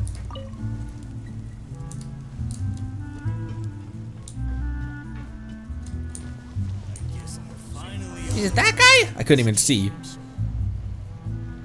You're here. Huh? So, did you bring the goods? What goods? What's the story, chum? Anyone know how to answer? I'm a nobody. No story here. A nobody? I'm sure you're somebody. Shh, he just doesn't want to reveal his name. So, why did you leave that letter outside the Steambird? Huh? What letter? That envelope? We did find an envelope at the scene. You weren't the ones who left it? Then who are you? And how do you know the code? Ah, shoot, I better scram. We were exchanging passphrases just now? We've been made. Anyway, just hurry. Don't let him get away. Either still staring at something over there. Ah!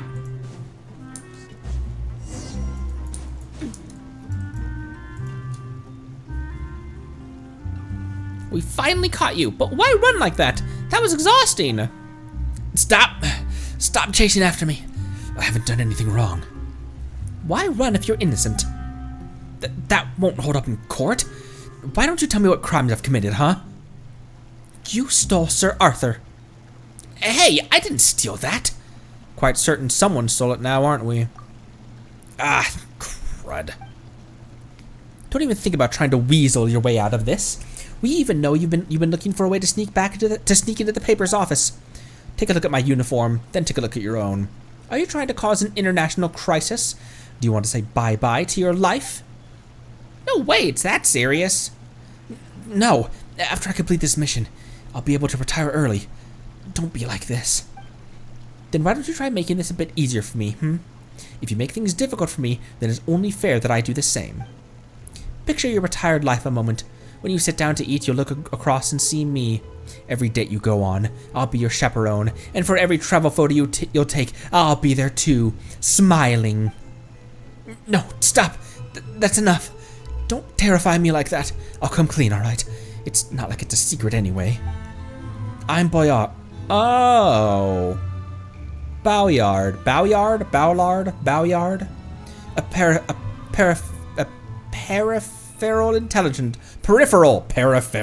A peripheral intelligence officer. What peripheral means is that I'm not very important. I was tasked with locating a research base belonging to a scientist known as Mos Lombroso. Mos Lombroso? Isn't that Dr. Lombroso? You've heard of him too? He passed away some 30 years ago, and his research base is said to contain valuable information, but no one knows its location. What does it have to do with the Steambird? Because Dr. Mosso's death is linked to the Steambird. I'm sure the paper knows something. It's linked to the paper? Ouch. Ouch. It's into the paper? Correct. That's why I contacted one of their editors, Jenk, hoping to get the inside scoop. Isn't that the editor who was arguing with Teleshard? Would he reveal the paper's inside info? I sent him a small gift. Do you recall that the papers recently exposed the Elegant Tableware Confrérie scammers? I provided the details of their crimes. Whoa, so you did that? You're really amazing, huh? Thank you, though I may only be a peripheral personnel, but I'm one of the better ones. Anyway, the exclusive report gave Jenk's reputation quite a boost, but when I contacted him again, he said he had nothing to repay me with. Utterly despicable.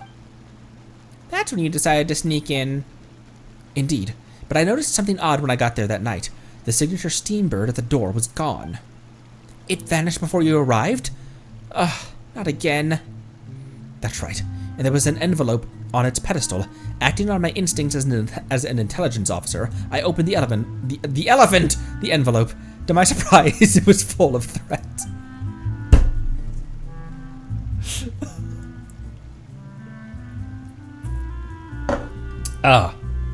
What? The envelope at the scene? How could you sneak a peek at someone else's letter? Let us look too! To the Steambird. Mosso's death 30 years ago is still on my mind. Whenever I think of your paper's rhetoric, which intentionally passes off falsehoods as truth, I simply cannot suppress my indignation. As such, I have taken Sir Arthur captive. I eagerly await your paper's sincere repentance. Issue a public apology and surrender Mosso's legacy. Should you continue to spin a web of lies that obfuscates the truth, I will be left with no choice but to slay that Steambird. Crow or blackbird? Luckily, I've kept it. Please help yourselves. Are you done? The one who signed it, Crow or Blackbird, is the criminal you're looking for. But is this for real?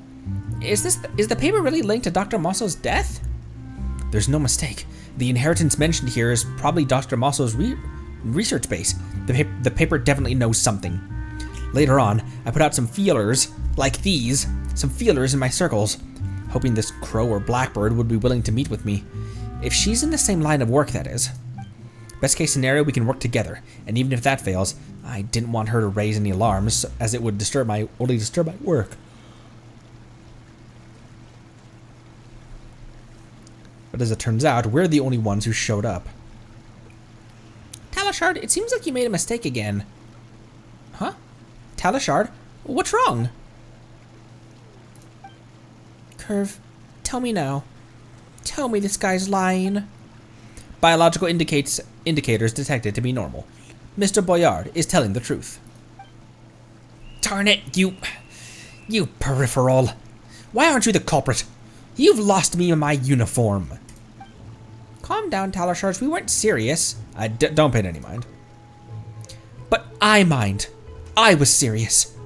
I care about whether I'm useful. I said I would figure it out from among the 4 suspects, yet none of them was the culprit. I guess I'm just completely useless.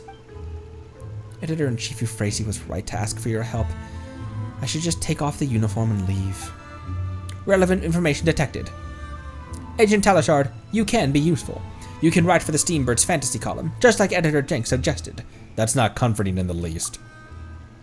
Wouldn't it be better to just name Mr. Boyard the criminal? At least that might make Teleshard feel better. Miss Paimon, are you suggesting that I lie? Can lies be a source of comfort? That doesn't count as a lie. Paimon means that when you're confronting someone, sincerity is what counts. Comforting someone, sincerity is what counts. For For example, when Conry is worried about gaining weight from eating too many slimes, Conry might say that Paimon would still be cute if she gets fat or something like that. I would feel sorry for the slimes. I would sincerely comfort Paimon. That's enough. Curve can only analyze biological data. He can't understand all of that. Forget it. You can go, Bayard. Thank you. Thank you so much. Oh my gosh, his freaking neck. Huh? Talishard, you... Paimon, Conry, I know you two are both amazing and tenacious. But I'm just a stupid piece of deadwood that's always rolling downhill and finding new lows. I break at the slightest touch. I'm sorry. But from here on out, I'll leave everything up to you. I'd like to buy both. That is one flexible neck. Begging like the beggiest beggar of begdom. I am so pissed that that was no longer voiced when I got to it. I'd like to buy both of you dinner one last time. We'll go to a nice fancy place at like the Hotel de Boer, so you won't have to eat the trash I make. But Paimon hates farewell dinners. Curve, talk some sense into her. Agent Talishard. I suggest you reconsider writing for the Steambird's fantasy column. Alright, that's enough. I really need to think things through. Anyway, I'll see you at the Hotel de Boer tonight. Don't forget to come. Paimon knows Talishard's a straightforward person, but it feels so sudden. Was today really that bad? Probably wasn't just about today. Paimon hopes she gets better by tonight. Let's get some rest too. Paimon's quite tired after so much investigating. According to Bayard, he had been to the scene of the crime before, but when he arrived, Sir Arthur was already missing. At that time, he noticed a letter at the scene. His intelligence operative's instincts kicked in, leading him to open the letter, read it, and take it with him. The footprints of Roche, Kevin, Intrepid Valberry, and Ballard. Based on Agent Talishard's analysis, they are the same as the footprints that appeared in the newspaper. The letter signed Crow or Blackbird used to threaten the Steambird. However, due to the efforts of Ballard, an unrelated person who came out of nowhere, this threat proved unsuccessful. Go to the Hotel de Boer at night. What time is it right now? I really need to get to the IRL time gate. Okay, it's only 4:20 right now. Oh wait, it is night. It's the middle of the night. I've been walking in Fontaine. Let me go get some water real quick, because I'm doing a lot of breathing and a lot of air is moving through me, hence the yawning. So BRB. I really want to get to the IRL time gate so we can do the next part of this tomorrow.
We're always going to the Hotel de Boer.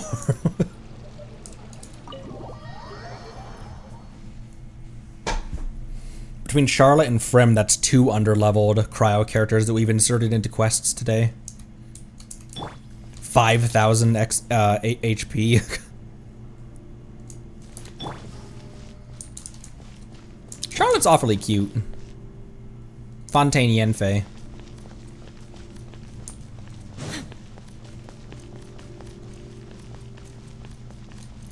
Gotta make sure Lynette stays away from the dish racks. What? Why? What? Why? Why do you need to keep Lynette away from the dish racks? What did the cat do? Oh, she's standing on a box. Paimon Connery, good evening. Talashard, your clothes. You haven't resigned already, have you? No, not yet. I just took off my uniform because it makes me feel much lighter. So, do I look good in these? Not bad at all.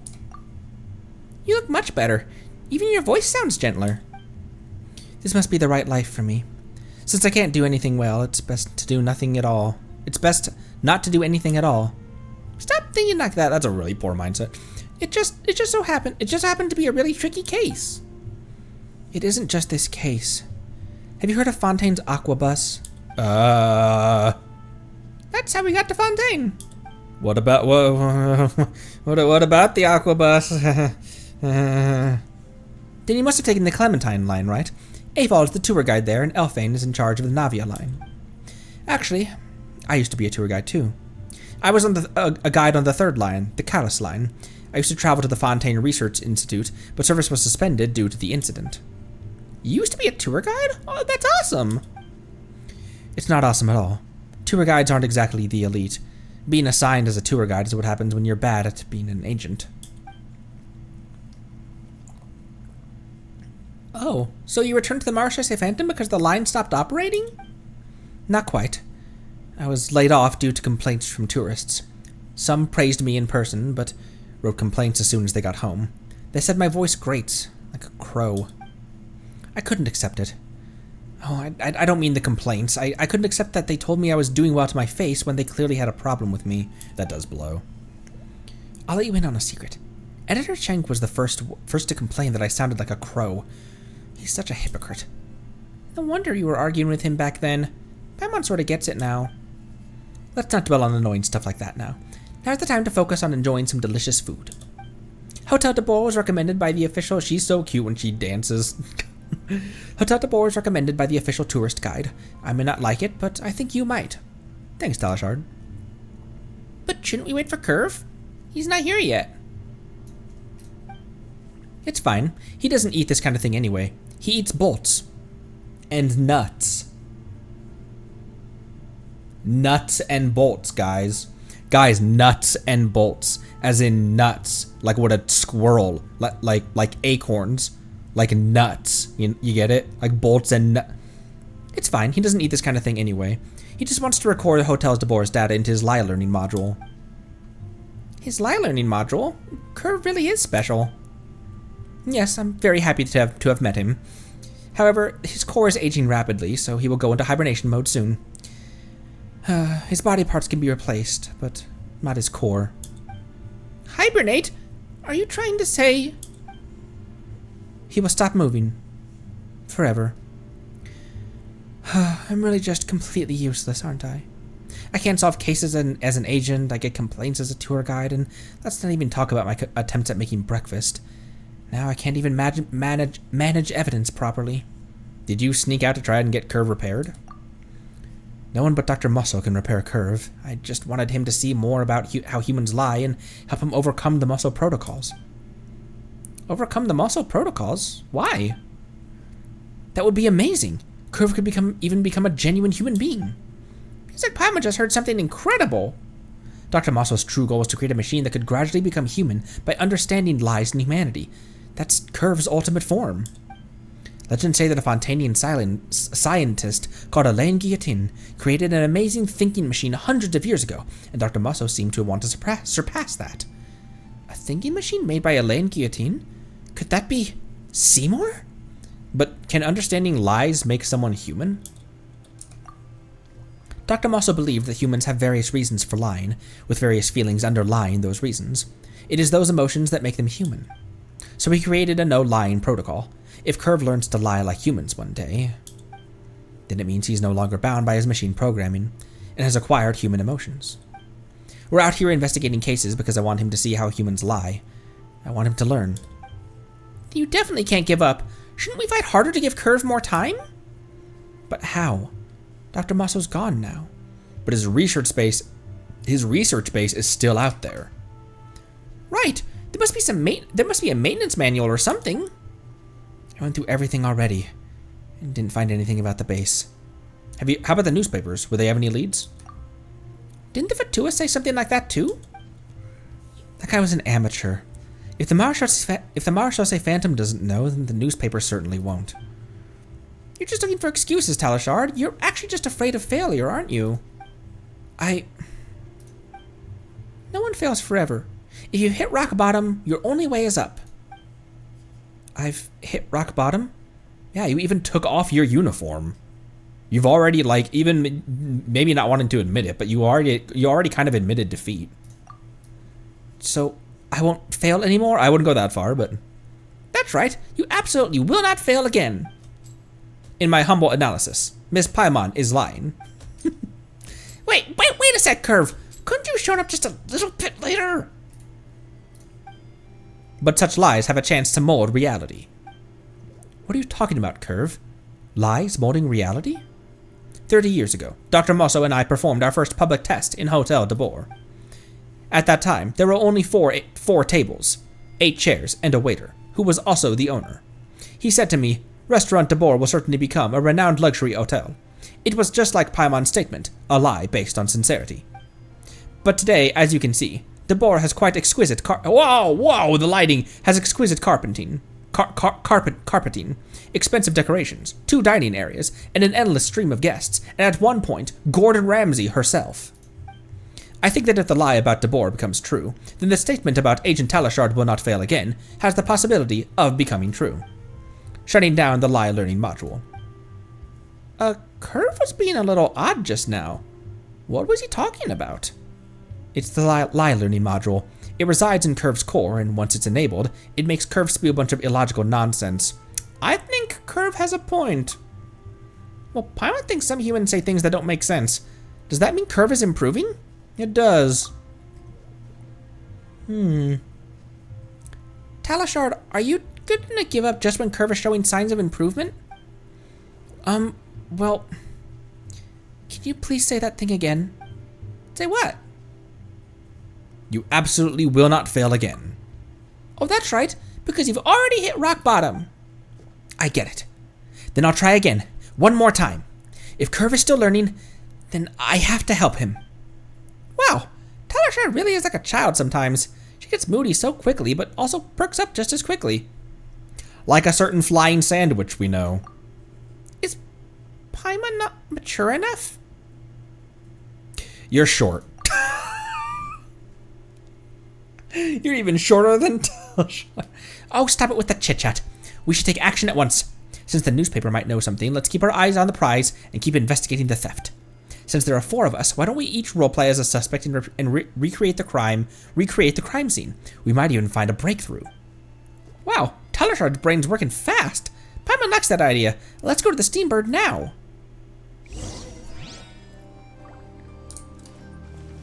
Alright, we're just not gonna eat any of this?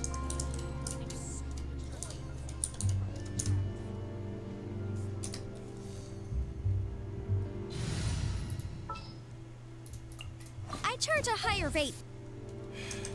If you want tea or water, just help yourselves.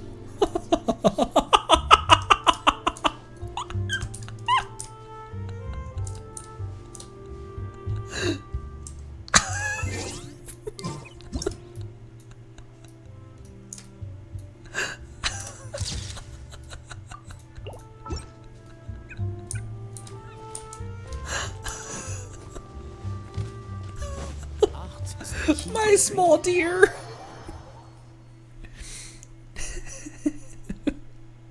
Wonder who my summoning, my summoning ritual team, my welcoming party for Lauma is going to be. Maybe a fellow deer.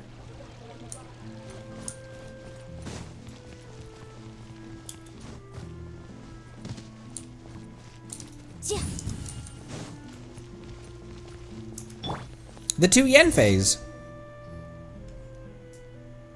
You're the smallest here, Paimon, so you be Kevin.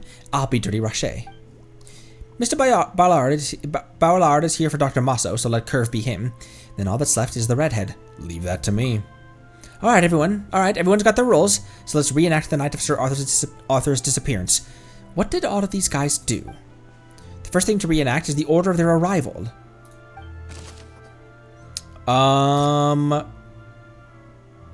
The drunk was here first.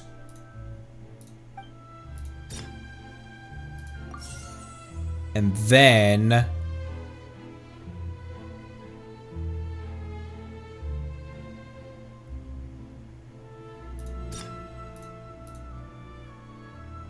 Sir Arthur was already missing.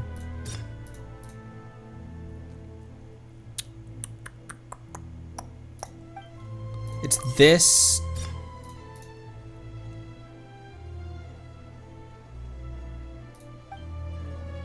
This and this, right?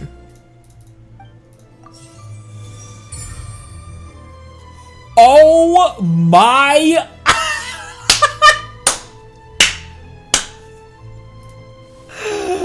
I'm a genius! My poor neighbors. Sometimes he barks about some lady named Dia, and other times he's shouting that he's a genius. This one time he screamed about something called a farina. That's Sumeru wisdom. Incredible! Conry is absolutely correct. I'm the first to arrive. I'm Rache, a middle-aged man who was kicked out by his wife. I've been loitering around here because I'm trying to get a job at the paper. On the night of the incident, I drank a little and I remember Sir Arthur sitting on its precious pedestal before I got completely drunk. Later on, I fell asleep by the road, and then... I'm Ballard, the second suspect to arrive at the scene. I immediately noticed that Sir Arthur wasn't where it should be. So the real thief stole Sir Arthur between the time of my arrival and Mr. Rocher falling asleep, and that criminal left a letter full of threats for the paper. Acting on intelligence officer's instincts, I read the letter left by the thief and took it with me from the scene. After that, I'm up.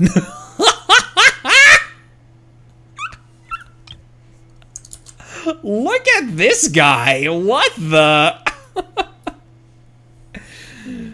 I'm up next. I'm Intrepid Valberry, Director 42 of a criminal gang. I wanted revenge on the paper, so I planned to run Sir Arthur straight through. But Sir Arthur was gone when I got there. I was furious, but there was nothing I could do. I just stabbed the knife into the pedestal to scare them and left. It's finally Paimon's turn. I'm Kevin, a problem child. I'm here to get Sir Arthur to spread the word that my dad's a big fat weasel. But Sir Arthur was gone. It looks like Paimon's in the pedestal. and there was a knife in its favorite pedestal. I tried to look for it, but all I found was a smelly old man. I somehow woke him, and that terrified me. I took the knife to defend myself and ran as fast as I could. I didn't even notice when a button got torn off by my clothes. Indeed, I'm that smelly old man. The commotion Kevin made woke me up, and I vaguely caught the sight of him running off with something. After that, I looked towards the paper's office, and saw that Sir Arthur was missing. I was afraid of becoming a suspect, so I hurried back to my usual haunt at the docks. Is this everything that happens? Paimon thinks our reenactment went perfectly, but did we miss anything? The threatening letter. That's right, we forgot about the letter. Since the thief's motive is tied to the incident from 30 years ago, the paper should have some idea about the thief's identity, right? Yeah, but the paper is still in the dark on all this. We should deliver this letter to them immediately. How could we have overlooked something so crucial? Because all of you were too busy trying to console me. I'm so sorry for being a burden. You shouldn't think like that, Teleshard. Haven't you read through Dr. Mosso's case files? Those really should those should be really exclusive information. Ha, now that you mentioned those, I forgot to tell you about the contents. Let's go over there to discuss it. Dr. Mosso's death is closely linked to the paper, so it feels weird to talk about it right outside the front door.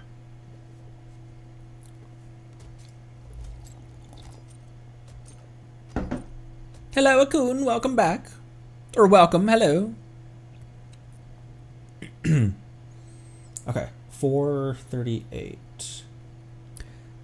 Think we'll hit the, we should, right? Think we'll hit the IRL time gate in the next half hour?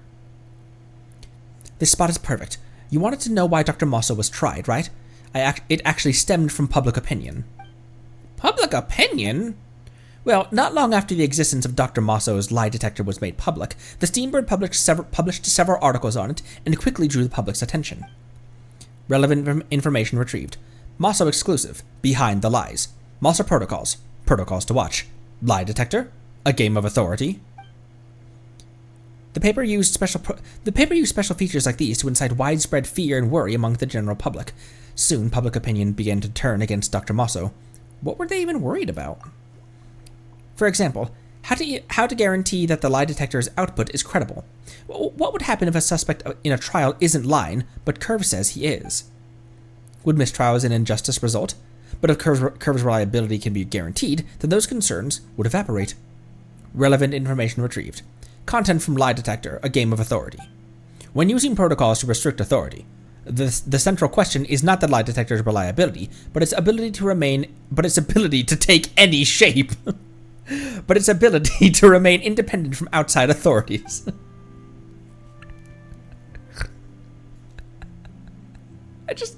Anytime that there's so many quotes you can reference back to, even if they're just somewhat throwaway lines from a random world boss from 1.0.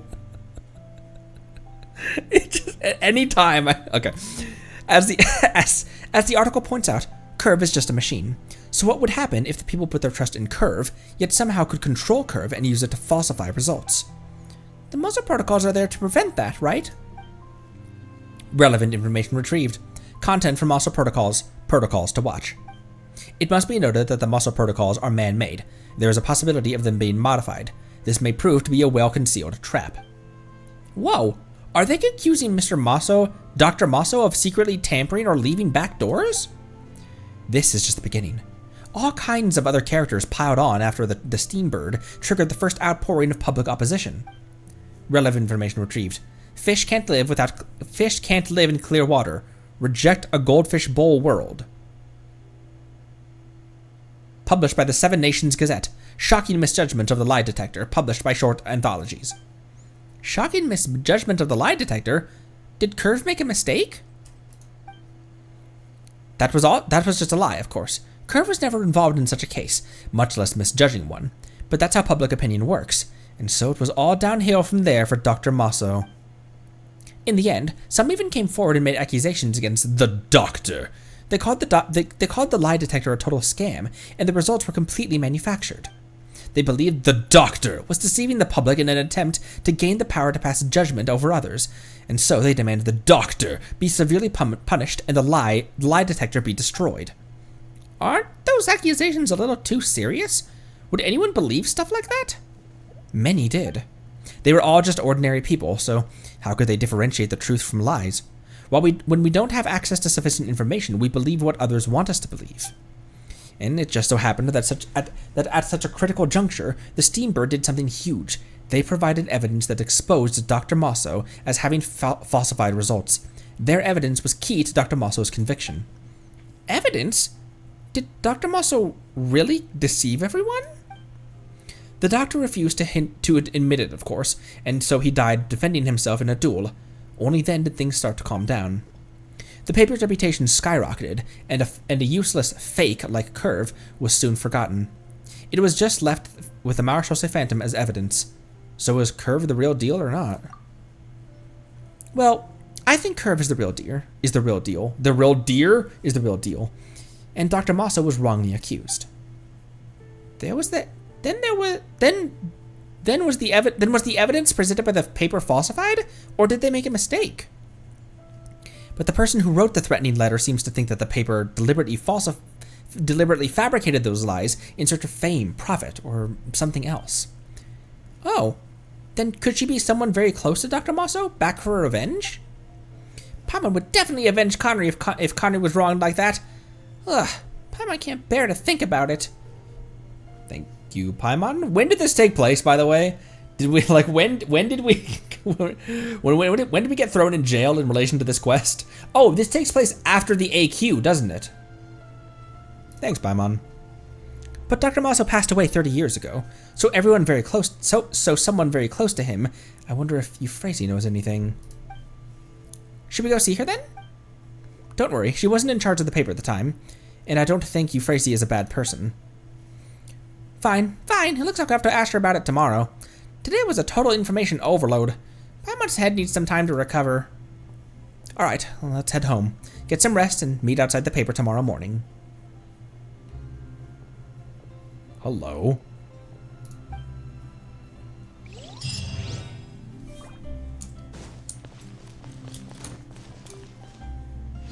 Hello. Weird. Say cheese. Did you hear how low this guy's voice just was? Say it again. Say it again. Say it again. I dare you. I dare you. Say it. Speak. Alright, fine, dick. Alright, that is gonna have to do it for me. Lasted longer than I thought. Count me in. Who's normally here? Farina and who? Tao, perchance? I wonder when Hu Tao's gonna run again. She's one of their most popular characters, but she's had so many reruns. Bro, who's normally in this? Ready to ride. Witness my magnificence. Was it this? I don't know. Anyways. Call it team maybe? To end?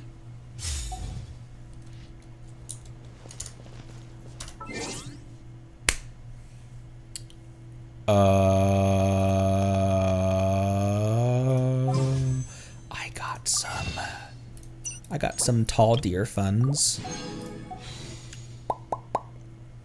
4 days, 20 hours, y'all. We are down to the wire.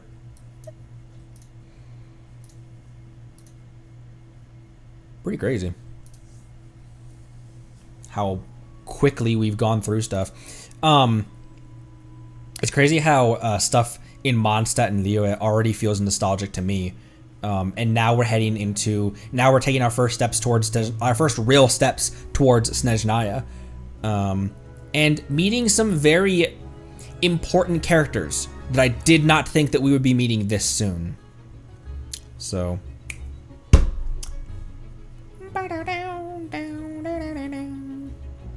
Alright, thank you, Spides. Thank you, everyone, for stopping by. This will do it for today. Tomorrow, we are going to be doing Emily's quest, and then I think we may have even watched Lyney's trailer after the Fontaine AQ, but I don't know. Lyney's, Nilu's, and Emily's trailers we can watch tomorrow. I would like to do Emily's quest and then tidy up the Steam Bird. Do you know how much part 2, like how long it would take to do part 2? Because if not, we could save part 2. If part 2 is also kind of long, we can save that for Monday, and then Tuesday will be not as long. Okay, we'll play it by ear then and see where we stand. But tomorrow, Emily's story quest. I'll be taking Saturday and Sunday off as per usual. I say that, but perhaps Sunday will be something so we can tidy up some more stuff. But I'll let you know on the Discord. thanks again, everyone. Appreciate you all. Tomorrow morning should be my Natlan review as well. Short review, not as long as my mid-game review, but a review nonetheless, and a video that I'm very excited to release to you guys. It's going to be released on the second channel as well. So, second channel, so, yeah, that does it. Thanks, everyone. Appreciate you a lot. Be good to each other. Drink water. Love you lots. Thanks again. Bye-bye.